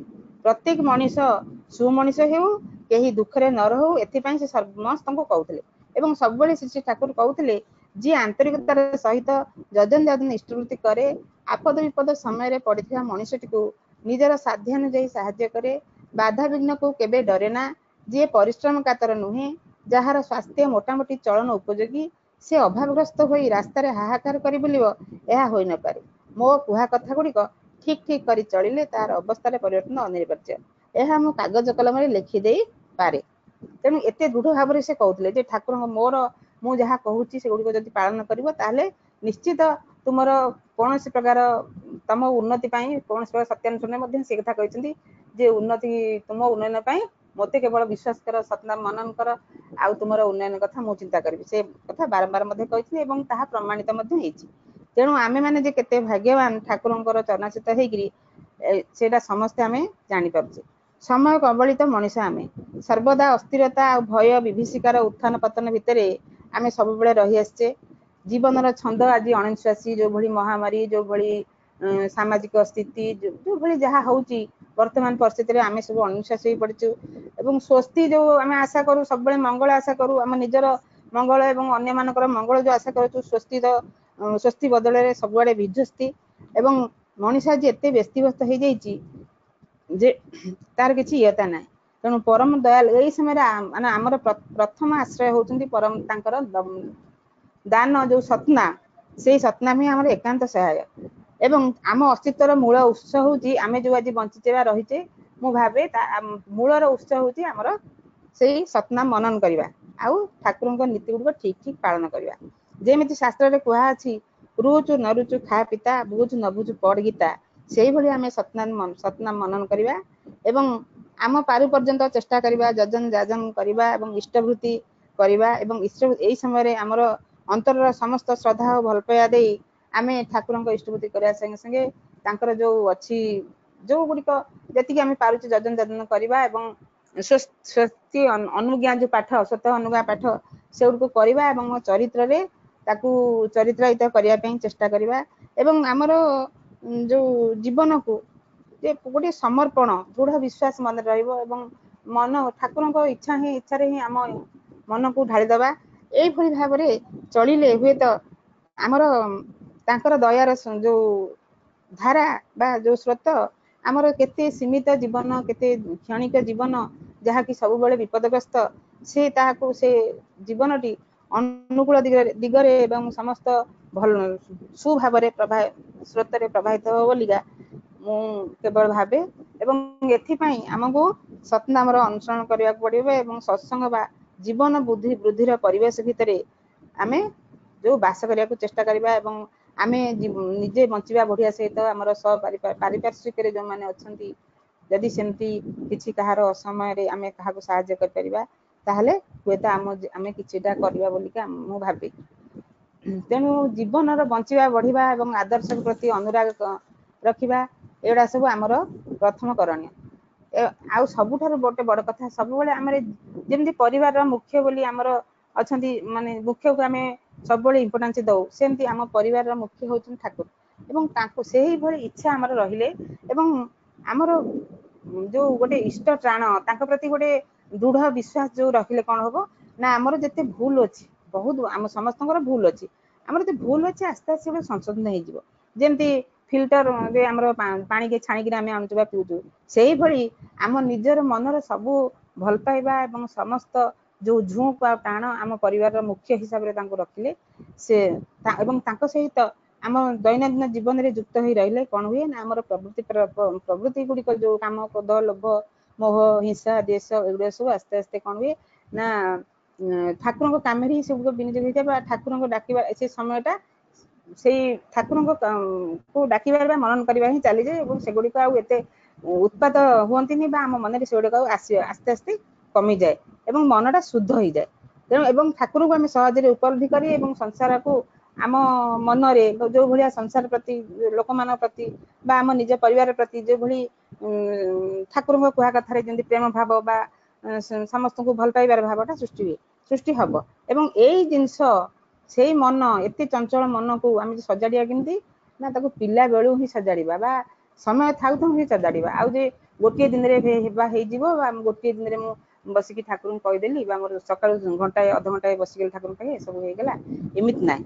ସେଇଟା ଯେମିତିକା ଗୋଟେ ଚାରା ଗଛକୁ ବାରିରେ ଲଗେଇବେ, ତାଙ୍କୁ ମାନେ ଫୁଲ ଫଳ ହେବା ପର୍ଯ୍ୟନ୍ତ ଅପେକ୍ଷା କରିବେ ଏବଂ ପାଣି ବି ଢାଳିବା, ସେଇଭଳି ମନଟାକୁ ସଜାଡ଼ିବା ପାଇଁ ଦୀର୍ଘ ସମୟ ଲାଗିବ। ଏବଂ ସବୁଦିନେ ଯେବେଠାରୁ ଆମେ ଠାକୁରଙ୍କ ଶରଣରେ ଆସିଛୁ ସେବେଠାରୁ ଆମେ ଆମ ପରିବାର ପିଲା, ଛୋଟ ପିଲା ବା ଯେକୌଣସି ହେଲେ ତାଙ୍କୁ ସଜାଡ଼ିବା ପାଇଁ ଆମେ ପ୍ରବର୍ତ୍ତାଇବା ଏବଂ ସଜାଡ଼ିବାକୁ ଚେଷ୍ଟା କରିବା। ଫଳରେ କଣ ବା ଆମେ ନିଜେ ଆଦର୍ଶ କେନ୍ଦ୍ରିକ ହେବା ସହିତ ଏବଂ ଅନ୍ୟମାନେ ମଧ୍ୟ ଆମେ ଯାହା ପାଖରେ ଅଛୁ, ଆମେ ଯାହାକୁ ଆମେ ଏମିତି ମାନେ କରିବା ପାଇଁ ପ୍ରେରଣା ଦଉଛୁ ସେମାନେ ମଧ୍ୟ ହେଇପାରିବେ।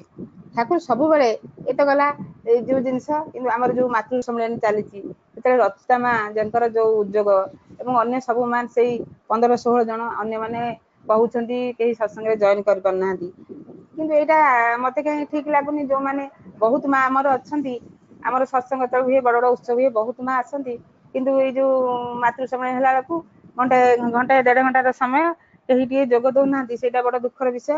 ଆଉ ଠାକୁର ସବୁବେଳେ ନାରୀ ମାନଙ୍କୁ ବେଶୀ ଗୁରୁତ୍ୱ ଦେଇଥିଲେ, କାରଣ ଗୋଟିଏ ନାରୀ ଯେତେବେଳେ ପରିବାରର ମୁଖ୍ୟ ହଉଛନ୍ତି ନାରୀ ଏବଂ ସେ ପରିବାର ମୁଖ୍ୟ ହିସାବରେ ଠାକୁର କହୁଥିଲେ ଯେ ନାରୀ ଠାରୁ ହିଁ ଜାତି ଜନ୍ମେ ଏବଂ ନାରୀ ଗୋଟିଏ ଚାହିଁଲେ ସେ ସମାଜକୁ ସୁଧାରି ପାରେ।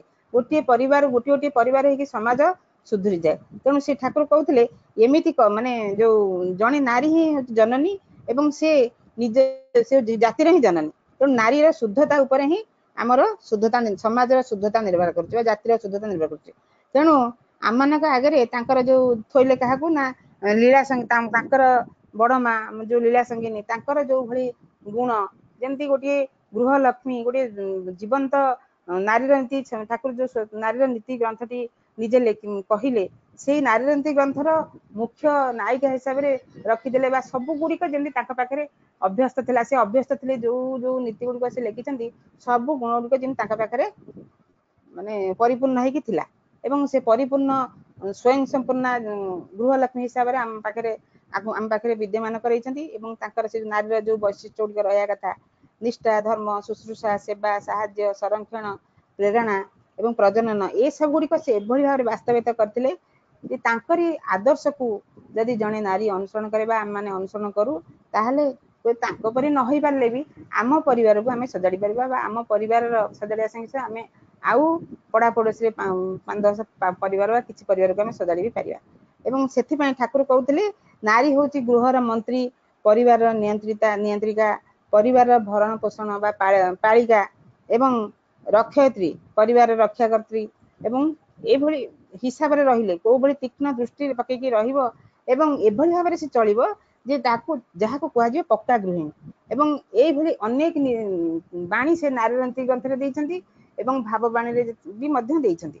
ଜଣେ ନାରୀ ନିଜର ଦୈନନ୍ଦିନ ଜୀବନରେ ଏଇଗୁଡ଼ିକ ଯଦି ତାଙ୍କ କୁହା କଥା ବା ବଡ଼ ନାରୀର ନୀତି ଗ୍ରନ୍ଥ ପାଠ କରିକି ନାରୀର ଯୋଉ ସ୍ୱ ବୈଶିଷ୍ଟ୍ୟ ଗୁଣ ଗୁଡ଼ିକ ସେ ଯଦି ନିଜର ଚରିତ୍ରାୟିତ ଭାବରେ ପାଳନ କରି ନିଜ ପରିବାର ପରିଜନଙ୍କର ଏବଂ ସୁଖ ଶାନ୍ତି ପାଇଁ ଏବଂ ପରିବାରର ଗୁରୁଜନ ମାନଙ୍କୁ ଯଥା ସମ୍ମାନ, ସେବା, ଶୁଶ୍ରୂଷା ଦେଇ ବା ସାନ ମାନଙ୍କୁ ଯେମିତି ଅନ୍ୟମାନଙ୍କୁ ନିଜର ସନ୍ତାନ ବା ଦିଅର, ନଣନ୍ଦ ଏମାନଙ୍କୁ ଯୋଉ ଭଳିଆ ଭାବରେ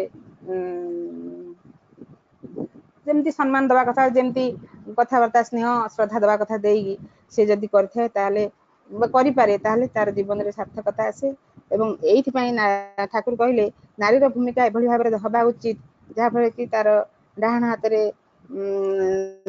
ତାର ସେବା, ବାମ ହାତରେ ସାନ୍ତ୍ୱନା, ବୁକୁରେ ଆବେଗ ଓ ଅନୁରକ୍ତି, ମୁଖରେ ସହାନୁଭୂତି, ନାସାରନ୍ଧ୍ରେ ସ୍ନେହ ଓ ମମତା, ଶ୍ରବଣେ ବେଦଶ୍ରୁତି, ମସ୍ତିଷ୍କେ ବୋଧ ଓ ବିବେଚନା, ଚରଣରେ କ୍ଷିପ୍ରତା ଓ କର୍ମ ତତ୍ପରତା, ସର୍ବାଙ୍ଗରେ ବୃତ୍ତି ନିୟନ୍ତ୍ରଣ ଏହା ହିଁ ମହିୟସୀ ନାରୀର ସୁସ୍ୱରୂପ, ଯାହାକି ପରିବାର, ପରିବେଶ, ସମାଜ ଓ ରାଷ୍ଟ୍ରୀୟ ଜୀବନକୁ ପ୍ରଭାବିତ କରିଥାଏ ଏବଂ ଜଣେ ନାରୀ ସଚେତନ ରହିଲେ ସବୁ ଅସମ୍ଭବକୁ ସମ୍ଭବ କରିଦେଇପାରେ। ଏଇଭଳି ହିସାବରେ ସେ ନାରୀ ମାନଙ୍କୁ ସମାଜର ଜଣେ ନାରୀର ଭୂମିକାକୁ ସମାଜର ଗୋଟେ କଣ ଦେଇଥିଲେ ଯୋଉ ବହୁତ ବହୁତ ମହତ୍ଵ ଦେଇଥିଲେ, ଯାହାଫଳରେ କି ସମାଜର ପ୍ରଥମ କର୍ତ୍ରୀ ହିସାବରେ ସମାଜକୁ ସୁଧାରିବାକୁ ପ୍ରଥମ ହିସାବରେ ନାରୀ ଓ ପୁରୁଷ ମାନଙ୍କ ଭିତରେ ସେ ନାରୀ ମାନଙ୍କୁ ବେଶୀ ଗୁରୁତ୍ୱ ଦେଇଥିଲେ ଠାକୁର, ଯାହାଫଳରେ କି ଆମର ଯୋଉ ମାତୃ ସମ୍ମିଳନୀ ହଉଛି ଏବଂ ବୋଧେ ଇଏ ମାତୃ ସମ୍ମିଳନୀ ସେ ତାଙ୍କରି ଗୋଟିଏ ଏଇ ଯୋଉ ହଉଛି ଏବଂ ପ୍ରତି ମା ମାନେ ହୁଏତ କିଛି ନିଜର ଭୂମିକାକୁ ଜାଣିପାରୁଥିବେ ଏବଂ ସଜାଡ଼ିବା ପାଇଁ ଚେଷ୍ଟା କରୁଥିବେ ଏବଂ ସଜାଡ଼ି ହେଇଥିବେ। ଆହୁରି ବହୁତ ଭଲ ମା ମାନେ ଥିବେ ଏବଂ ପରିବାରକୁ ସଜାଡ଼ିଥିବେ। ଏଇ ସମୟ ଆଉ ବା ମୁଁ କଣ କହିବି, ବର୍ତ୍ତମାନର ଯୋଉ ମହାମାରୀ ସମୟ, କରୋନାର ସମୟ, ଚାରିଆଡେ ହାହାକାର ଏପର୍ଯ୍ୟନ୍ତ କମିବାକୁ ନାହିଁ। ତେଣୁ ଏଇଭଳି ସମୟରେ ସମସ୍ତେ ସୁସ୍ଥ ନିରାପଦରେ ରୁହନ୍ତୁ, ଠାକୁରଙ୍କ ସତନାମ ମନନ କରନ୍ତୁ, ଠାକୁରଙ୍କ ନୀତି ଗୁଡ଼ିକ ପାଳନ କରନ୍ତୁ, ନିଜେ ଘରେ ରହି ଏବଂ ନିଜ ପରିବାରକୁ ନିଜ ପରିବେଶକୁ ସୁସ୍ଥ ରଖିବା ପାଇଁ ଚେଷ୍ଟା କରନ୍ତୁ। ଶେଷରେ ଏତିକି କହୁଛି, ବର୍ତ୍ତମାନ ତ ରଚନା ମା ସୁନ୍ଦର ମନଛୁଆଁ କଥା କହିବେ, ତେଣୁ ମୁଁ ଏତିକି କହୁଛି ଏବଂ ସମସ୍ତଙ୍କର ଶାନ୍ତି ସ୍ୱସ୍ତି କାମନା କରୁଛି। ରହୁଛି, ଜୟ ଗୁରୁ। ଜୟ ଗୁରୁ ମା। ଜୟ ଗୁରୁ ମା। ଯାଉ ସୁନ୍ଦର ଭାବରେ ଆଜି ଆଲୋଚନା ରଖିଛ। ଆଉ ଏ ପରମ ପିତାଙ୍କର ଯୋଉ ଆଲୋଚନା ସେଟା ଆମ ସମସ୍ତଙ୍କର ହୃଦୟଗ୍ରାହୀ। ତା ସହିତ ଏଇ ଯେ କରୋନାର କଥା ସେଇଟା ହୁଏ ଆମ ମାନଙ୍କର ସମସ୍ତଙ୍କର ପାଳନୀୟ। ଆଉ ସମସ୍ତେ ମଧ୍ୟ ଏ କଥାଟାକୁ ମନେ ରଖିବା ଦରକାର, କିମ୍ବା ଯୋଉ ମା ମାନେ ଏଥିରେ ଉପସ୍ଥିତ ରହୁଛନ୍ତି ସେମାନେ ଆଜି ଏଇ ଯେତେ ସବୁ ଅନ୍ୟ ଗ୍ରନ୍ଥ ପାଠ କରାଗଲା ସେଗୁଡିକର ସାରମର୍ମ ତଥା ଆଜି ଏଇ ଯେ ମା ଯୋଉ ଅଭିବ୍ୟକ୍ତି ରଖିଲେ ତା ଭିତରୁ ଯାହା ହେଲେ ବି କିଞ୍ଚିତ ଯଦି ହୁଏତ ସେ ତାଙ୍କର କାମରେ ସବୁ ପ୍ରତିପାଳନ କରନ୍ତେ ତେବେ ଆମର ଏଇ ମାତୃ ସମ୍ମିଳନୀ ନିଶ୍ଚିତ ଭାବରେ ସାର୍ଥକ ଲାଭ କରନ୍ତା, ଯାହା ପରମ ପିତାଙ୍କର ଇଚ୍ଛା। ପରମ ପ୍ରେମ ଶ୍ରୀ ଶ୍ରୀ ଠାକୁର, ପରମାରାଧ୍ୟ ଜଗଜ୍ଜନନୀ ଶ୍ରୀ ଶ୍ରୀ ଲକ୍ଷ୍ମୀ ମା, ପରମ ପୂଜ୍ୟପାଦ ଶ୍ରୀ ଶ୍ରୀ ବଡ଼ଦା, ପ୍ରଧାନାଚାର୍ଯ୍ୟ ଦେବ ଶ୍ରୀ ଶ୍ରୀ ଦାଦା, ପୂଜ୍ୟପାଦ ବାବାଜା ଏବଂ ଠାକୁର ପରିବାର ସମସ୍ତଙ୍କ ଶ୍ରୀ ଚରଣ ତଳେ ମୋର କୋଟି କୋଟି ପ୍ରଣାମ। ଆଜିର ଏହି ମାତୃ ସମ୍ମିଳନୀ ଉପସ୍ଥିତ ସମସ୍ତ ମା ଏବଂ ପିଲାମାନଙ୍କୁ ମୋର ହାର୍ଦ୍ଦିକ ରାଓ ଜୟଗୁରୁ ଜଣାଉଛି। ଆଜି ଏର ପ୍ରସଙ୍ଗ ବିଶେଷ କିଛି ଦିଆଯାଇ ନଥିଲା, ଯାହା କିଛି ହୁଏତ ଅନ୍ତତ ପକ୍ଷେ କହିବାର ସମୟ। ଏଥିରେ ବିଶେଷ କରି ଏ ଯେ ମା ମାନଙ୍କର କଥା, ସେଇ କଥାଟାକୁ ଟିକେ ମୁଁ ଆଗକୁ ନେଇ ଚାଲୁଛି। ଆଜି ଏଇ ନାରୀ ନୀତିରେ ପାଠ କରାଯାଉଥିଲା ସଂସାର ତାର ପାରିପାର୍ଶ୍ୱିକ କରଣୀୟ। ସଂସାର କହିଲେ ବିଶେଷ କରି ମା ମାନେ ଭଲ ଭାବରେ ବୁଝି ସାରିଛନ୍ତି ଏଇ ସଂସାରରେ ତାଙ୍କର କାମ କଣ। ଏଇ ସଂସାରରେ କାମ ଅର୍ଥ ଆମେ ମାନେ ବୁଝୁ ଯେ ଘର ଦ୍ୱାର ପରିଷ୍କାର ପରିଚ୍ଛନ୍ନ ରଖିବା, ସମସ୍ତଙ୍କ ପାଇଁ ଭୋଜନ ତିଆରି କରିବା ଏବଂ ତା ସହିତ ଛୋଟ ମୋଟ କିଛି ସମୟ ବିତେଇ ଦଉ।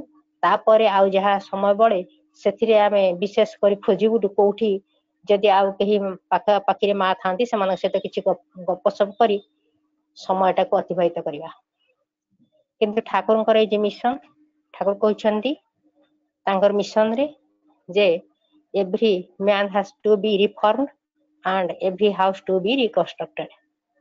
ପ୍ରତ୍ୟେକ ମଣିଷକୁ ଆଉ ଥରେ ପରିମାର୍ଜିତ ହେବାକୁ ପଡିବ ବା ତାର ଚାରିତ୍ରିକ ସ୍ୱଭାବକୁ ଶୁଦ୍ଧ ଭାବରେ ପରିମାର୍ଜିତ କରିବାକୁ ହେବ ଏବଂ ଏଇ ଯେ ପରିବାର ଗୁଡିକ ଦେଖୁଛ, ଏ ପରିବାର ଗୁଡିକ ଆଉ ଥରେ ସୁନ୍ଦର ଭାବରେ ଯୋଜନାବଦ୍ଧ ଭାବରେ ଶୃଙ୍ଖଳିତ ହେଇ ଉଠିବ।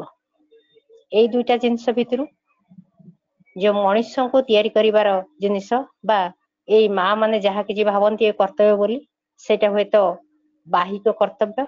ଏଥିରେ ହୁଏତ କାହାର କେତେ ଭଲ ହୁଏ ତା ହୁଏତ ଜଣା ନଥାଏ, ଯେମିତି ଗୋଟେ ମେସିନ ଭଳି ଏଗୁଡିକ ସବୁ କରିଯାଆନ୍ତି। କିନ୍ତୁ ୟା ବ୍ୟତୀତ ତାଙ୍କର ଯୋଉ କର୍ତ୍ତବ୍ୟ ଅର୍ଥାତ ତାଙ୍କର ସ୍ୱାମୀ ହୁଅନ୍ତୁ, ଶାଶୁ ଶ୍ୱଶୁର ହୁଅନ୍ତୁ ବା ପରିବାରରେ ଆଉ କେହି ଯଦି ମୁଖ୍ୟ ଭୂମିକାରେ ଅଛନ୍ତି ସେମାନେ ବି ହୁଅନ୍ତୁ କିମ୍ବା ତାଙ୍କର ପିଲାମାନେ ହୁଅନ୍ତୁ, ସେମାନଙ୍କ ପାଇଁ କରଣୀୟ କଣ?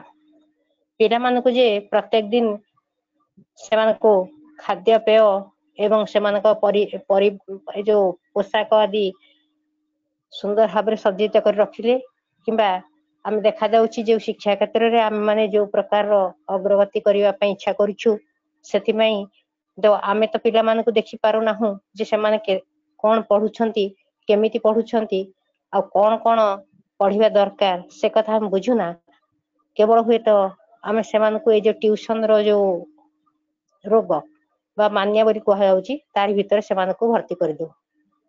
ଯାହା ଦ୍ଵାରା କଣ ହୁଏ ନା ସେମାନେ ହୁଏତ ବାପା ମାଙ୍କର ଏଇ ଯେ ସଂସ୍କାର ବା ଶିକ୍ଷାଗତ ସଂସ୍କାରରୁ ଦୂରେଇ ଯାଆନ୍ତି, ବରଂ ସେମାନେ ଏଇ ଯେ ଟିଉସନ ମାନିଆ ବା ଟିଉସନ ସାରଙ୍କର ଯୋଉ ପ୍ରକାରର ମାନେ ପାଠ ପଢାର ଶୈଳୀ ତାରି ଭିତରେ ପଶିଯାଇ ହୁଏତ ଜୀବନକୁ ଏମିତି ତିଆରି କରନ୍ତି ଯେ ଟିଉସନ ସାର ଟିଏ ନହେଲେ ସେମାନଙ୍କର ପାଠ ପଢା ଯେମିତି ଗୋଟାଏ ପଙ୍ଗୁ ହେଇ ଉଠେ। ତେଣୁ ଏଇ ମା ମାନେ ମନେ ରଖିବା ଦରକାର, ଯିଏ ଯେଉଁ ପରିମାଣରେ ଶିକ୍ଷିତ, ସମସ୍ତଙ୍କୁ ଯେ ଶିକ୍ଷା କ୍ଷେତ୍ରରେ ଏମିତି ଗୋଟେ ଜାଗାରେ ପହଞ୍ଚିବାକୁ ପଡିବ ତା ହୁଏତ କହି ହୁଏ ନା। ଯେଉଁ ଜାଗାରେ ଶିକ୍ଷିତ ସେ ପର୍ଯ୍ୟନ୍ତ ତା ପିଲାକୁ ଯଦି ହୁଏତ ଶୃଙ୍ଖଳିତ ଏବଂ ସଂସ୍କାର ଭିତ୍ତିକ ଏ ଯେ ଶିକ୍ଷା ପ୍ରଦାନ କରିଥାଏ, ତାର ହୁଏତ ପିଲାର ଯଦି ପାଦ ଦୁଇଟି ବା ପ୍ରାରମ୍ଭିକ ଜିନିଷ ସେଇଟା ଯଦି ସୁଦୃଢ ହୋଇଥାଏ, ତାହେଲେ ସେ ହୁଏତ ଯେତିକି ଆଗକୁ ଶିକ୍ଷା ଲାଭ କରିବ ସେଇଟା ହୁଏତ ତାର ନିଶ୍ଚିତ ଭାବରେ ସୁନ୍ଦର ହୋଇଥିବ। ଏଇ ଯେ ଶିକ୍ଷାର କଥା, ଆମେ ଏଇ ଶିକ୍ଷାଟା କେମିତି ଗ୍ରହଣ କରିବା ବା ବଡ ହେଲେ ଆମେ କେମିତି ଗ୍ରହଣ କରିବା ନା ଆଚାର୍ଯ୍ୟଙ୍କୁ ଗ୍ରହଣ କରି ଏଇ ଶିକ୍ଷାକୁ ନେଇ ଚାଲିବା। ଆଚାର୍ଯ୍ୟ ଦେବ ଏଇ କଥା କହିଛନ୍ତି ଯେ ବର୍ତ୍ତମାନ ଏଇ ଯେ କରୋନାର ସମୟ, ଏଇ ଯୋଉ ମହାମାରୀ ଚାଲିଛି, ଏ ମହାମାରୀ ସମୟରେ ସରକାରଙ୍କର ସମସ୍ତ କଥା ଗୁଡିକୁ ଭଲ ଭାବରେ ପାଳନ କରି ଚାଲ। କିନ୍ତୁ ଦେଖାଯାଉଛି ଯେ ହୁଏତ ବର୍ତ୍ତମାନ ଆମେ ମାନେ ଯେତିକି ସମାଚାର ପାଇପାରୁଛୁ, ବିଶେଷ କରି ବାହାର ନହେଲେ ମଧ୍ୟ ଆମେ ମାନେ ଭୁବନେଶ୍ୱରରେ ବହୁ ସମାଚାର ପାଉଛୁ, ଯୋଉ ହୁଏତ ବହୁତ ଗୁରୁ ଭାଇ ମଧ୍ୟ ଏଇ ମହାମାରୀରେ ଆକ୍ରାନ୍ତ ହୋଇସାରିଛନ୍ତି ଏବଂ କେହି କେହି ମଧ୍ୟ ଆରପାରିକୁ ଚାଲି ଯାଇଛନ୍ତି। ଏଥିରେ ହୁଏତ ଅନ୍ତତଃ ପକ୍ଷେ ଅନ୍ୟମାନଙ୍କ ପାଖରେ ଆମେ ଉଦାହରଣ ପାଲଟି ଯାଉଛୁ ଯେ ହୁଏତ ଆମେ ତ ଏଇ ମିଶନ ଭିତରେ ଚାଲିଛୁ ବା ଠାକୁରଙ୍କୁ ନେଇ ଚାଲିଛୁ, ଠାକୁରଙ୍କର କଥା ଗୁଡିକ ସବୁ ଗ୍ରହଣ କରି ଚାଲୁଛୁ, କିନ୍ତୁ ସେଥିରେ ଆମର କ୍ଷୟକ୍ଷତି ହଉଛି କାହିଁକି? ଏଇଟା ହୁଏତ ଆମ ମାନଙ୍କ ପାଖରେ ଯେତେ ସହଜ ବା ସରଳ ହୋଇ ଉଠୁନା କାହିଁକି, ଅନ୍ୟମାନଙ୍କ ପାଖରେ ଆମେ ସେଇ ପ୍ରଶ୍ନବାଚୀ ସୃଷ୍ଟି କରି ଚାଲୁଛୁ, ଯୋଉଥିରେ ଆମର ହୁଏତ ପରମପିତା ନିଶ୍ଚିତ ଭାବରେ ଅବହେଳିତ ହୋଇଛନ୍ତି ଏବଂ ଅନ୍ୟମାନେ ମଧ୍ୟ ସେଇ ଏଇ କଥା ଗୁଡିକୁ ଆଙ୍ଗୁଳି ନିର୍ଦ୍ଦେଶ କହିବାକୁ ବାଧ୍ୟ ହେଉଛନ୍ତି ଯେ ତୁମେ ମାନେ ତ ଏଇ ପ୍ରକାର ଚାରିତ୍ରିକ ସ୍ୱଭାବ ଦେଇ ଗତି କରୁଛ ବା ତୁମ ମାନଙ୍କର ଚରିତ୍ର ତ କିଛି ସଂଶୋଧନ ହେଇପାରି ନାହିଁ ବା ହେଇପାରୁନାହିଁ, ତେବେ ଆମେ ତା ଭିତରକୁ ଯିବାର କାରଣ କଣ? ତେଣୁ ଆମକୁ ହୁଏତ ଏଇ ଯୋଉ ଚରିତ୍ରଗତ ସଂଶୋଧନ, ଏଇ ମଣିଷକୁ ସଂଶୋଧନ କରିବା ପାଇଁ ପରମପିତା ଯୋଉ ଆସିଛନ୍ତି ବା ପରମପିତାଙ୍କର ଯୋଉ ସମସ୍ତ କଥା ଗୁଡିକ କହିଯାଇଛନ୍ତି, ସେଥିରୁ ଆମେ କିଞ୍ଚିତ ନିଜ ସଂସାରର ଏ କର୍ତ୍ତବ୍ୟରେ ପ୍ରତିପାଦନ କରିବା ଦରକାର। ଆମେ ପ୍ରତ୍ୟେକ ଦିନ ସତ୍ୟାନ୍ୱେଷଣ ନାରୀନିତି 2ଟି ଗ୍ରନ୍ଥ ନିଶ୍ଚିତ ଭାବରେ ଆମେ ସମସ୍ତେ ହିଁ ପଢୁଛୁ। ଯିଏ ଅଧିକ ଗ୍ରନ୍ଥ ପାଠ କରୁଛି ସେ ହୁଏତ କଣ କରୁଛି ତା କହିପାରେ ନା, କିନ୍ତୁ ଯେତିକି ଆମେ ଏଇ ଯେ 2ଟି ଗ୍ରନ୍ଥ ପାଠ କରୁଛୁ, ସତ୍ୟାନ୍ୱେଷଣ ନାରୀନିତି ଗ୍ରନ୍ଥ ପାଠ କରୁଛୁ, ଯୋଉ ଦିନ ଆମେ ଯୋଉ ବାଣୀଟି ପାଠ କରୁଛୁ ତାକୁ ଅନ୍ତତଃ ମନେ ରଖିବା ଦରକାର। ଏଇ ମନେ ରଖିବା ମାଧ୍ୟମରେ ଦିନେ ଦିନେ ଆମେ ଏଇ ବାଣୀ ଗୁଡିକ ନିଶ୍ଚିତ ଭାବରେ ଚରିତ୍ରାୟିତ କରିବା ଏବଂ ଏଇ ଚରିତ୍ରର ସାଧନ ଫଳରେ ଅନ୍ୟମାନେ ଏଗୁଡିକ ଦେଖିବେ ଏତେ ଜାଣିପାରିବେ ଯେ ନିଶ୍ଚିତ ଭାବରେ ଏଇ ମିଶ ବା ଶ୍ରୀ ଠାକୁର ଅନୁକୂଳ ଚନ୍ଦ୍ରଙ୍କୁ ଗ୍ରହଣ କଲେ ଆମ ମାନଙ୍କର କଣ ହୁଏତ ହେଇପାରେ। ଏଇ ଯେ ମାର କଥା, ଏଇ ମାର କଥା ଯେ ହୁଏତ ଏଇ ସଂସାର ଭିତରେ ତାର କରଣୀୟ ଏଇଟା ଛୋଟିଆ କଥା ନୁହେଁ, ପ୍ରତ୍ୟେକ କଥା ତାକୁ ହୁଏତ ଅନ୍ୟମାନଙ୍କ ନିକଟରେ ଗୋଟେ ଉଦାହରଣ ସୃଷ୍ଟି କରାଇବାର ଦରକାର ପଡେ। ପିଲାମାନେ ହୁଏତ ସେ କଥାକୁ ନେଇ ଚାଲନ୍ତି, କିନ୍ତୁ ଯେତେବେଳେ ପିଲାମାନେ ଟିକେ ଟିକେ ବଡ ହେଇଯାଆନ୍ତି ସେତେବେଳେ ହୁଏତ ମା ନିଶ୍ଚିତ ଭାବରେ ଏମିତି ସେମାନଙ୍କୁ ସଂଶୋଧନ ଭିତରେ ରଖିବା କଥା ଯେ ହୁଏତ ଯାହା ସେ କହୁଛି ସେ କଥା ଗୁଡିକ ସେମାନେ ଯେମିତି ପାଳନ କରନ୍ତି। ଏବେ ଥରେ ଏଇ ଯୋଉ ମହାମାରୀର ଗୋଟେ ଛୋଟିଆ କଥାଟିଏ ଆମର ବର୍ତ୍ତମାନର ମୁଖ୍ୟମନ୍ତ୍ରୀ ଶ୍ରୀଯୁକ୍ତ ନବୀନ ପଟ୍ଟନାୟକ କହୁଛନ୍ତି ଯେ ମା ମାନେ ଯେତେବେଳେ ପିଲାମାନେ ବାହାରକୁ ଯାଉଛନ୍ତି ସେମାନେ ମାସ୍କ ପିନ୍ଧିକି ବାହାରକୁ ଯିବା ପାଇଁ କୁହନ୍ତୁ। ତାମାନେ ଆମର ମୁଖ୍ୟମନ୍ତ୍ରୀ ସେ ହୁଏତ ହୃଦବୋଧ କରିପାରୁଛନ୍ତି ମା ମାନଙ୍କର ଭୂମିକା କଣ। ତେଣୁ ଏଇ ମା ମାନଙ୍କର କଥାକୁ ଯଦି ପିଲାମାନେ ନେଇ ଚାଲନ୍ତି ତେବେ ହୁଏତ ଏଥିରେ ପିଲାମାନଙ୍କର କିଛି ଅସୁବିଧା ହବାର କଥା ହିଁ ନାହିଁ। ଯୋଉ କଥାଟା ଯେ ହୁଏତ ଆଜି ପିଲାଟି ନ ଜାଣିଲେ ମଧ୍ୟ ବଡ ହେଲେ ସେ ବୁଝିପାରିବ ଯେ ହୁଏତ ମାର କଥାକୁ ନେଇ ଚାଲୁ ଚାଲୁ ମୁଁ ଆଜି କେମିତି ଗୋଟେ ମଣିଷ ରୂପରେ ପ୍ରତିପାଦିତ ହୋଇଛି। ଏଇ ମଣିଷର ମଣିଷତ୍ଵ ପ୍ରତିପାଦନ କରିଲେ ବା ଏଇ ମଣିଷଟା ମଣିଷ ହେଇ ଠିଆ ହେଲେ ଦେଶ ଦୁନିଆ ଏବଂ ବିଶ୍ୱବ୍ରହ୍ମାଣ୍ଡ ସମସ୍ତଙ୍କର ଭଲ ହେଇ ଉଠେ। ଯୋଉ କଥାରେ ଏଇ ଯୋଉ ଭାଗବତରେ ଗୋଟେ କଥା ଅଛି, ମଣିଷ ଦେହେ ଦିବ୍ୟ ଜ୍ଞାନ ଦେଖି ସନ୍ତୁଷ୍ଟ ହୁଅ। ତେଣୁ ଆମ ମାନଙ୍କ ଭିତରେ ଯଦି ମଣିଷତ୍ଵ ଫୁଟି ନ ଉଠିବ, ଆମେ ମାନେ ଯଦି ମଣିଷ ରୂପୀ ମଣିଷ ହୋଇ ନ ପାରିଲୁ ତେବେ ଈଶ୍ୱର କିପରି ଭାବରେ ସନ୍ତୁଷ୍ଟ ହେବେ। ଆମେ ଯାହା କିଛି କରୁନା କାହିଁକି, ଏଇ ମା ମାନେ ଏଇ ସଂସାର ଭିତରେ ଯାହା କିଛି କରନ୍ତୁ ନା କାହିଁକି, ଯେତେ ପୂଜା ଅର୍ଚ୍ଚନା ଯେତେ ହୋମ ଯାଗ ଯଜ୍ଞ କରନ୍ତୁ ନା କାହିଁକି, ସେମାନେ କଣ କେବେ ବୁଝିପାରୁଛନ୍ତି ଯେ ତାଙ୍କ ଭିତରେ ଯୋଉ ଜ୍ଞାନ ଉଦ୍ଦୀପନା ହେଇଛି ବା ତାଙ୍କ ପିଲାମାନଙ୍କ ଭିତରେ ଯୋଉ ଜ୍ଞାନ ଉଦ୍ଦୀପନା ହେଉଛି ସେଥିରେ ଈଶ୍ୱର ସନ୍ତୁଷ୍ଟ କି? ଯଦି ଈଶ୍ୱର ସନ୍ତୁଷ୍ଟ ହେଇ ନ ପାରୁଛନ୍ତି ବା ଈଶ୍ୱର ସନ୍ତୁଷ୍ଟ ହବାର କାରଣ ସେମାନେ ଉପଲବ୍ଧି କରିପାରୁନାହାନ୍ତି, ତେବେ କରନ୍ତୁ। କଣ କଲେ ହୁଏତ ସେ ଈଶ୍ୱର ସନ୍ତୁଷ୍ଟ ହେବେ ଯେ ଏଇ ମଣିଷକୁ ମଣିଷ ରୂପରେ ଦେଖି। ସେଥିପାଇଁ ସତ୍ୟାନୁସରଣରେ ଠାକୁର ପ୍ରଥମରେ କହିଲେ ଅର୍ଥ ମାନ ଯଶ ଇତ୍ୟାଦି ପାଇବା ଆଶାରେ ମତେ ଠାକୁର ସଜେଇ ଭକ୍ତ ହୁଅ ନାହିଁ। ତେଣୁ ତୁମକୁ ଯଦି ଏଇ ଠାକୁରଙ୍କୁ ଗ୍ରହଣ କରି ଚାଲିବାକୁ ହବ, ତୁମେ ଅର୍ଥର ଲାଳସା ରଖିବ ନାହିଁ, ମାନର ଲାଳସା ରଖିବ ନାହିଁ, ଯଶ ଏମିତି କାହାରି ଲାଳସା ହିଁ ନ ରଖି ଚାଲିବ। ଯଦି ହୁଏତ ଏଗୁଡ଼ିକ ନ ରଖି ଚାଲ, ତାହେଲେ ତୁମେ ମଣିଷ ରୂପେ ମଣିଷ ହେଇ ଠିଆ ହବ। ଯେତେବେଳେ ହୁଏତ ଏ ଦେଶ ଦୁନିଆ ତମକୁ ହୁଏତ ମାନେ କହି ଉଠିବ ଯେ ପରମ ପିତାଙ୍କ ସନ୍ତାନ। ଏ କହିବା ଭିତରେ ସେଦିନ ସୁଶୀଲ ବସୁ ଯେତେବେଳେ ଆଶ୍ରମରେ ଯାଇ ପହଞ୍ଚିଛନ୍ତି, ଘର ଛାଡି ଚାଲି ଯାଇଛନ୍ତି, କିଛି ଦିନ ଆଶ୍ରମରେ ରହିଲା ପରେ ପ୍ରତ୍ୟେକ ଦିନ ଧାଡିରେ ଯାଆନ୍ତି ପ୍ରସାଦ ସେବନ କରିବା ପାଇଁ। ଏଇ ଯୋଉ ଭୋଗ ନିବେଦନ କରାଯାଏ ସନ୍ଧ୍ୟା ବେଳେ ସକାଳେ, ସେଇ ପ୍ରସାଦଟିଏ ମାଙ୍କ ପାଖରୁ ଆଣିବା ପାଇଁ ସେ ଯାଆନ୍ତି। ପ୍ରତ୍ୟେକ ଦିନ ଯାଆନ୍ତି, କିନ୍ତୁ ମା ତାକୁ କେବେ ବି ଚାହିଁ ନାହାନ୍ତି ଏବଂ ପ୍ରସାଦଟି ତାଙ୍କ ହାତକୁ ଦେଇ ଦିଅନ୍ତି ଏବଂ ସୁଶୀଲା ସେ ପ୍ରସାଦଟି ସେବନ କରି ଫେରି ଆସନ୍ତି। ତଥାପି ତାଙ୍କ ମନଟା ଭାରାକ୍ରାନ୍ତ ରୁହେ। ସମସ୍ତଙ୍କୁ ମା ହୁଏତ ଚାହିଁକି ପ୍ରସାଦ ଦଉଛନ୍ତି, କିନ୍ତୁ ତାଙ୍କ ଆଡେ ଟିକେ ଚାହୁଁନାହାନ୍ତି। ଏଇଟା ହୁଏତ ତାଙ୍କ ମନକୁ ବହୁତ କଷ୍ଟ ଦେଇଛି ଏବଂ ପ୍ରତ୍ୟେକ ଦିନ ସେ ଠାକୁରଙ୍କ ପାଖରେ ବସୁଛନ୍ତି, ଭାବୁଛନ୍ତି ଠାକୁରଙ୍କୁ ଏକଥା କହିବେ, କିନ୍ତୁ ଦିନ ଆସିଲା ଯେତେବେଳେ ଠାକୁରଙ୍କୁ ସେ କହୁଛନ୍ତି, ଠାକୁର ପ୍ରତ୍ୟେକ ଦିନ ମୁଁ ମାଙ୍କ ପାଖକୁ ପ୍ରସାଦ ନେବାକୁ ଯାଉଛି, କିନ୍ତୁ ମା ମୋ ମୁହଁକୁ କେବେ ବି ଚାହୁଁନାହାନ୍ତି। ସମସ୍ତଙ୍କୁ ଚାହିଁ ପ୍ରସାଦ ଦଉଛନ୍ତି, ହେଲେ ମୋ ଆଡେ କେବେ ଥରେ ହିଁ ଚାହିଁ ନାହାନ୍ତି। ଠାକୁର କିନ୍ତୁ ନୀରବ ରହିଲେ। ସେଦିନ ଆଉ ସେ କିଛି କହିନାହାନ୍ତି। ଦିନେ ସୁବିଧା ଦେଖି ଠାକୁର କହୁଛନ୍ତି, ଏ ବଡ ବୋଉ, ଏଇ ଯେ ସୁଶୀଲ କହୁଛି ଯେ ତୁମେ କଣ ତାକୁ ପ୍ରସାଦ ଦଉଛ, କିନ୍ତୁ ତାଙ୍କ ଆଡେ ଚାହୁଁନ ଟିକେ। ବଡମା କହୁଛନ୍ତି, ଯୋଉମାନେ ହୁଏତ କର୍ତ୍ତବ୍ୟରେ ବିମୁଖ, ଯୋଉମାନେ ସଂସାର ଛାଡି ଚାଲି ଆସିଛନ୍ତି, ଏ ସଂସାର ପ୍ରତି ସେମାନଙ୍କର କର୍ତ୍ତବ୍ୟ କଣ, ସେମାନଙ୍କୁ ଚାହିଁବାକୁ ମୋର ଇଚ୍ଛା ହୁଏ ନା।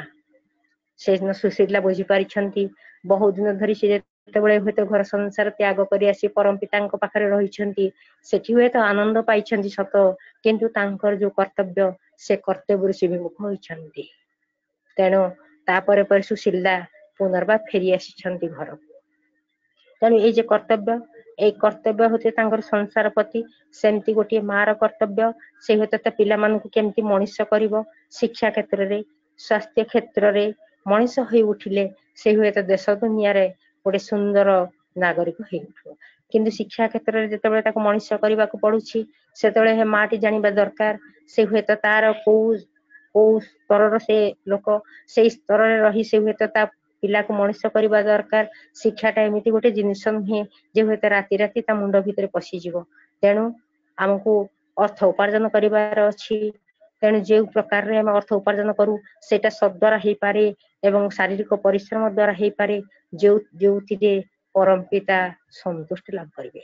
ଏଇ ସନ୍ତୁଷ୍ଟି, ଏଇ ଯୋଉ ଅର୍ଥ ଉପାର୍ଜନ କ୍ଷେତ୍ରରେ ଶ୍ରୀ ଶ୍ରୀ ବାବାଦା ପୂଜ୍ୟପାଦ ବାବାଦା ଏ ଭୁବନେଶ୍ୱର ମନ୍ଦିରରେ ଥରେ କହୁଥିଲେ, ଯେଉଁ ଜାଗାରେ ତୁମେ ଅଛ, ଯଦି ଗୋଟିଏ ପାହାଚ ଚଢିବାକୁ ପଡୁଛି, ତୁମେ ସେଇଠି ଠିଆ ହେଇ ଦେଖ ଏବଂ ତାପରେ ପରେ ଧୀରେ ଧୀରେ ତୁମର ଏଇ ଯୋଉ ଜ୍ଞାନ ଗରିମା ଏଗୁଡିକ ଯେତେବେଳେ ପୁଣି ବଢି ଚାଲିବ, ସେତେବେଳେ ତୁମେ ଆଉ ଗୋଟିଏ ପାହାଚ ଅତିକ୍ରମ କରି ଚାଲିବ ଏବଂ ତୁମେ ଏକାଥରେ ଉପରକୁ ଡେଇଁବାକୁ ଚେଷ୍ଟା କର ନା।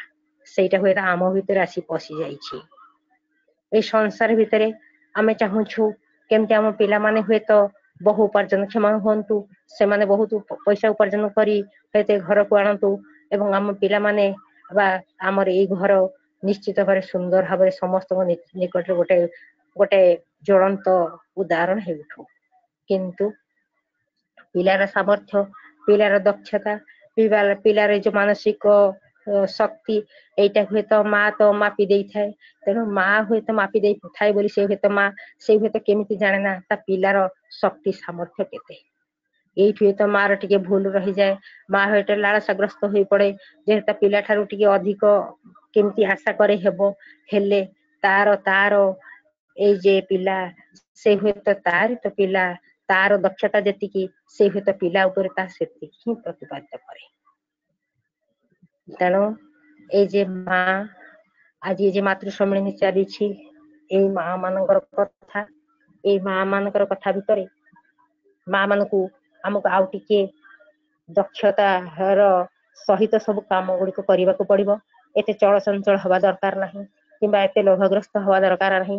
ଯୋଉ ଜାଗାରେ ହିଁ ଅଛ ସେଇ ଜାଗାରେ ତୁମେ ଠିକ ଏବଂ ତୁମେ ସେଇଠି ହୁଏତ ଫୁଟେଇ ଉଠ ତୁମ ପିଲାମାନଙ୍କର ଏଇ ଯେ ସୁନ୍ଦର ସୁବାସିତ ମହକ ଚାରିଆଡକୁ ପ୍ରଶଂସିତ କରି ପକାଉ ଏବଂ ସମସ୍ତେ ପ୍ରଶଂସାରେ ଗାଇ ଉଠନ୍ତୁ ତୁମରି ନାମ ଯେ ହୁଏତ ୟାରି ପିଲା। ତେଣୁ ଯଦି ତାହା ତାହା ଇଚ୍ଛା କରୁଛ, ତାହିବା ଚାହୁଁଛ, ତେଣୁ ପିଲାମାନଙ୍କୁ ଏଇ ପରମ ପିତାଙ୍କର ଶ୍ରୀଚରଣ ତଳେ ବା ତାଙ୍କରି ହୁଏତ ଏଇ ଭାବଧାରରେ ଚଲେଇବାକୁ ଚେଷ୍ଟା କର। ସେଦିନ ହୁଏତ ହାଉଜର ମାନଙ୍କ ଭାଇଙ୍କ ମା ପରମ ପିତାଙ୍କ ନିକଟକୁ ଚିଠି ଲେଖିଛନ୍ତି ଯେ ହୁଏତ ମୋର ପିଲାଟା କେମିତି ରହିବ। ଶ୍ରୀ ଠାକୁର ତାର ଚିଠିର ପ୍ରତ୍ୟୁତ୍ତରରେ ଲେଖୁଛନ୍ତି ଏଇ ଚରଣ ତଳେ ତାକୁ ଆଶ୍ରୟ ଦିଅ। ତା ଅର୍ଥ ଯେ ହୁଏତ ଏଇ ପରମ ପିତାଙ୍କର ନୀତି ନିୟମ ଗୁଡିକ, ଏଇ ନୀତି ନିୟମ ଗୁଡିକ ପାଳନ କରି ଆଗେଇ ଚାଲୁ, ତା ହୁଏତ ତା ଜୀବନର ଶ୍ରେଷ୍ଠ ପ୍ରତିପାଦନ କରିବ। ତା ହୁଏତ ସେଦିନ ଯାହା ସେ କହିଥିଲେ ଆଜି ହୁଏତ ଆମର ବି ଅବସ୍ଥା ସେଇଆ। ଆମେ ହୁଏତ ପରମ ପିତାକୁ ନେଇ ଚାଲିବା, ଆମ ପିଲାମାନଙ୍କୁ ସେ ଦିଗରେ ପରିଚାଳିତ କରିବା ଏବଂ ଯୋଉଠି ହୁଏତ ଦରକାର ପଡୁଛି ସେମାନଙ୍କୁ ଏଇ ଯେ ମାର ଶାସନ, ସେ ଶାସନ କଥା କହିଛନ୍ତି ଯୋଉ ଏଇ ମାର ଶାସନ ଭିତରେ ତାହା ଗୁଡିକ ସମ୍ଭବ ହୁଏ। ସେ ବାପର ଶାସନ କିମ୍ବା ବାପର ତଦାରଖ ଏ କଥା ସେ କେବେ ବି କହିନାହାନ୍ତି। କାହିଁକିନା ମା ହୁଏତ ଏଇ ପରିବାର, ଏ ପରିଜନ ଏବଂ ପରିବେଶର ଶ୍ରେଷ୍ଠତ୍ୱ ପ୍ରତିପାଦନ କରେ। ତେଣୁ ଆମେ ଏଇ ଯେ ମାତୃ ସମ୍ମିଳନୀ କରି ଚାଲୁଛୁ ତା ହୁଏତ ଗୋଟେ ବାହିକ ଜିନିଷ ନୁହେଁ। ବିଶେଷ କରି କଷ୍ଟ ଲାଗୁଛି ଯେତେବେଳେ ଆମର ଅଫଲାଇନ ରେ ବା ରାମକୋଣପୁର ସତ୍ସଙ୍ଗ ବିହାର ରେ ମାତୃ ସମ୍ମିଳନୀ ହଉଥିଲା, ସେତେବେଳେ ହୁଏତ କମ ମା ଯାଉଥିଲେ, କିନ୍ତୁ ସତ୍ସଙ୍ଗ ହୁଏ ସେତେବେଳେ ଆମେ ଦେଖୁ ଯେ ହୁଏତ ମାନେ 30, 40, 50, 60 ଏମିତି ବି ମା ହେଇଯାଆନ୍ତି। କିନ୍ତୁ କାହିଁକି ହୁଏ ତା ହୁଏତ ଏବେ ଅନୁମାନ କରି ହଉଛି ଯେ ଗୋଟିଏ କଥା ମତେ ଲାଗୁଛି ଯେମିତି ହୁଏତ ଗୋଟେ ଜାଗାରେ ମାନେ କଣ ଆଲୁଅ ଜଳିଲେ ସେଠିକି ପତଙ୍ଗ ହୁଏତ ଗୋଟେ ମାଡି ଆସନ୍ତି, ସେମାନେ ବୁଝିପାରନ୍ତି ନାହିଁ ଯେ ହୁଏତ ଏ ପତଙ୍ଗ ଗୁଡିକ ମାନେ ଏଇ ଯୋଉ ଆଲୁଅ ଭିତରେ ଦିନେ ପଡି ମରିଯିବେ। ତା ହିଁ ହୁଏତ ସେ କଥା ଏତେ ଦୂରରୁ ସେ ମା ମାନେ ପଥ ଶ୍ରାନ୍ତ କରି ସତ୍ସଙ୍ଗ ବିହାରକୁ ଆସନ୍ତି, ସତ୍ସଙ୍ଗ ଶୁଣନ୍ତି ଏବଂ ତାପରେ ପ୍ରସାଦ ସେବନ କରି ଘରକୁ ଯାଆନ୍ତି। କିନ୍ତୁ ଆଜିର ଏଇ ଯେ ମାତୃ ସମ୍ମିଳନୀ ଚାଲିଛି ଏଥିରେ କିଛି ପ୍ରସାଦ ସେବନ ବ୍ୟବସ୍ଥା ନାହିଁ। କେବଳ ହୁଏତ ଆପଣ ଯାହା ଶୁଣିବେ ସେଇଟାକୁ ଆପଣଙ୍କ ଭିତରେ ରୂପାନ୍ତରିତ କରିବେ ଏବଂ ପିଲାମାନଙ୍କ ଭିତରେ ବାଣ୍ଟି ଦେବେ, ଏ ସଂସାରକୁ ମହକେଇ ଦେବେ। ଏତିକି ହୁଏତ କହିବାର କଥା ଯେ ହୁଏତ ମା ମାନେ ଟିକେ ଆହୁରି ଚେଷ୍ଟା କରନ୍ତୁ। ଆମର ଏଇ ଯେ ଶ୍ରାବଣ ପରିକ୍ରମା ଆଗକୁ ଚାଲିବ, ପ୍ରତ୍ୟେକ ଦିନ ଚାଲିବ। ଏଇ ଚାଲିବା ଭିତରେ ଯେମିତି ଆଉ କିଛି ମା ହୁଏତ ଏକାଠି ହୁଅନ୍ତୁ ଯେ ରାମକୋଣପୁର ସତ୍ସଙ୍ଗ ବିହାର ଏତେ ବଡ ଏରିଆ, ଯୋଉ ଏରିଆ ଭିତରେ ଆମେ ହୁଏତ ଦେଖୁ 20, 21, 22 ଏମିତି କରି ମା ହୁଏତ ଜଏନ କରନ୍ତି, ଆଉ ବିଶେଷ କରି ମା ମାନଙ୍କର ଉପସ୍ଥିତି ନଥାଏ। ସେଇଟା ହୁଏତ ଦୁଃଖର କଥା। ବୁଝି ହୁଏ ନା ଯେ ହୁଏତ ମା ମାନେ ଇଚ୍ଛା କରନ୍ତି ନାହିଁ କିମ୍ବା ହୁଏତ ଭାଇ ମାନଙ୍କର ସେଠି ହୁଏତ ମାନେ ପ୍ରେରଣା ମିଳେ ନା କିମ୍ବା ସେମାନଙ୍କ ଭିତରେ ସେମାନଙ୍କ ପାଖରେ ଆମର ଏଇ ଯେ ମୋବାଇଲ ର ସିଷ୍ଟମ ବା ଏଇ ଯେ ନେଟୱାର୍କ ସିଷ୍ଟମ ର ଯୋଉ ପଦ୍ଧତି ସେଇଟା ହୁଏତ ନାହିଁ। ତା ହୁଏତ ଜଣା ଯାଏ ନା। ଯୋଉ ମା ମାନଙ୍କ ସହିତ ଆମେ ଯୋଗାଯୋଗରେ ଅଛୁ ହୁଏତ ସେମାନଙ୍କ ଭିତରୁ 20, 21, 22 ଏମିତି ମା ମାନେ ଯୋଗଦାନ କରନ୍ତି। ଆଉ ହୁଏତ ଅନ୍ୟମାନଙ୍କ ସହିତ ଯୋଗାଯୋଗ କଲେ ମଧ୍ୟ ସେମାନେ ବହୁ ସମୟ ନିଷ୍କ୍ରିୟତା ଦେଖାନ୍ତି। ତଥାପି ଆଶା କରୁଛି ଏଇ ଯେ ଆମର ଯୋଉ ଶ୍ରାବଣ ପରିକ୍ରମା ପାଇଁ ଆମେ ଚିନ୍ତା କରିଛୁ ତା ହୁଏତ ଯେମିତି ଫଳବତୀ ହଉ ଏବଂ ତାର ହୁଏତ ନିୟମ କାନୁନ ଏବଂ ଯାହା ସବୁ କରିବା କଥା ଆମେ ହୁଏତ ଏଇ ଯେ ଜୁଲାଇ ମାସ ପ୍ରଥମ ଯୋଉ ମାତୃ ସମ୍ମିଳନୀ କରାଯିବ ସେଥିରେ ଆମେ ଘୋଷଣା କରିବୁ। ଆଉ ଆଜିର ଏଇ ଯେ ମାତୃ ସମ୍ମିଳନୀରେ ଶେଷ ଅବସ୍ଥାରେ ପହଞ୍ଚି ଯାଇଛି। ସମୟ ଅତିକ୍ରାନ୍ତ ପ୍ରାୟ। ମୁଁ ଗାୟତ୍ରୀ ମାଙ୍କୁ ଅନୁରୋଧ କରୁଛି ସେ ହୁଏତ ସମାପନୀ ସଙ୍ଗୀତ ଗାନ କରି ଧ୍ୱନି ଦିଅନ୍ତୁ। ଜୟ ଗୁରୁ ମା। ଜୟ ଗୁରୁ ମା। ଜୟ ଗୁରୁ ମା। ଜୟ ଗୁରୁ ମା କୁହନ୍ତୁ। ମୁଁ ନଳିନୀ ପ୍ରଧାନ ମା କହୁଛି। ମୋର ଜୁଲାଇ ମାସର ପ୍ରଥମ 1ରେ ମୁଁ ଏ ମାତୃ ସମ୍ମିଳନୀ। ହ୍ୟାଲୋ। ହଉ ମା ଟିକେ ମା ଟିକେ ବର୍ତ୍ତମାନ ସରିଯାଉ ମାତୃ ସମ୍ମିଳନୀ। ଗାୟତ୍ରୀ ମା ଆପଣ ଗାନ କରନ୍ତୁ। समापन संगीत।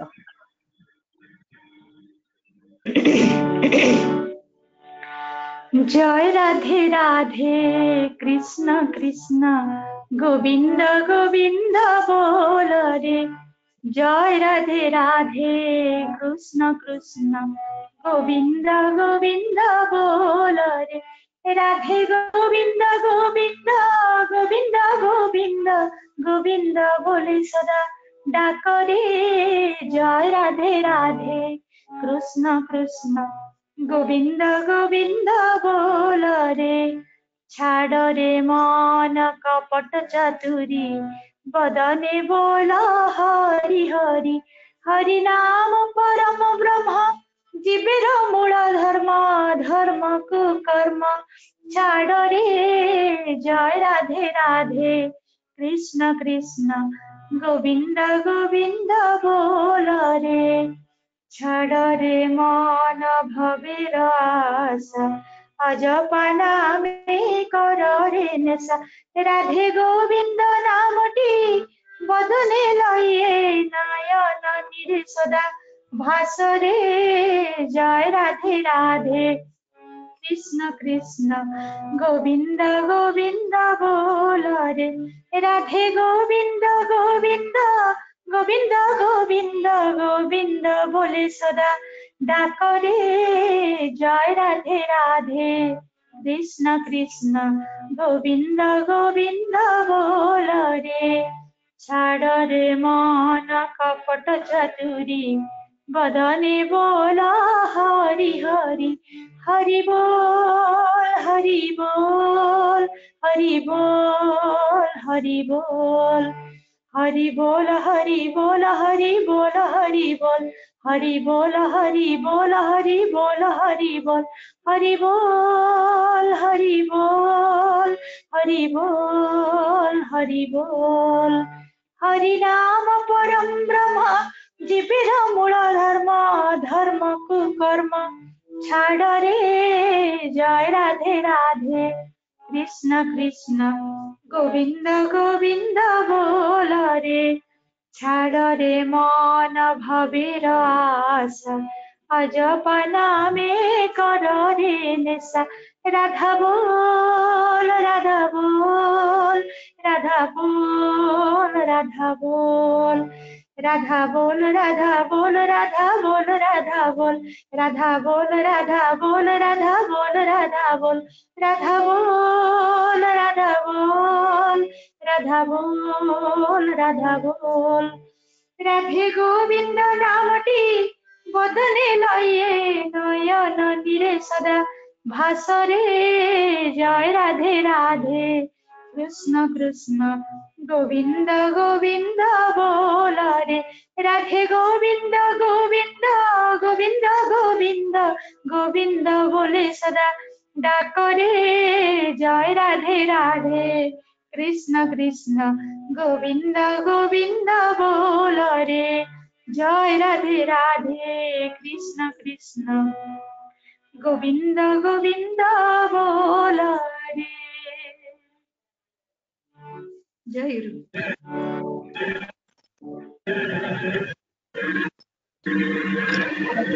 वंदे पुरुषोत्तम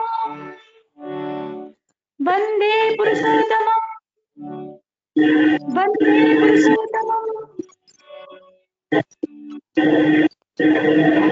परमाराध्य जगत जीवन श्री श्री ठाकुर अनुकूल चंद्र जी की जय। परमाराध्य जगत जीवन श्री श्री ठाकुर अनुकूल चंद्र जी की जय। परमाराध्य श्री श्री ठाकुर अनुकूल चंद्र जी की। परमाराध्य जगत जननी श्री श्री बड़ माँ की। परमाराध्य जगत जननी श्री श्री बड़ माँ की। परमाराध्य जगत जननी श्री श्री बड़ माँ की। युगाचार्य परम पूज्य पाद श्री श्री बड़दा की। युगाचार्य परम पूज्य पाद श्री श्री बड़दा की। युगाचार्य परम पूज्य पाद श्री श्री बड़दा की। प्रधान आचार्य देव परम पूज्य पाद श्री श्री दादा की। आचार्य देव परम पूज्य पाद श्री श्री दादा की। प्रधान आचार्य देव परम पूज्य पाद श्री श्री दादा की। ଜୟ ଜୟ ଗୁରୁ ଜୟ ଗୁରୁ ମା ସମସ୍ତଙ୍କୁ ଜୟ ଗୁରୁ ଜୟ ଜୟ ଗୁରୁ ମା। ଆଜ୍ଞା ଜୟ ଜୟ ଗୁରୁ ମା। ଜୟ ଗୁରୁ ମା। ଜୟ ଗୁରୁ।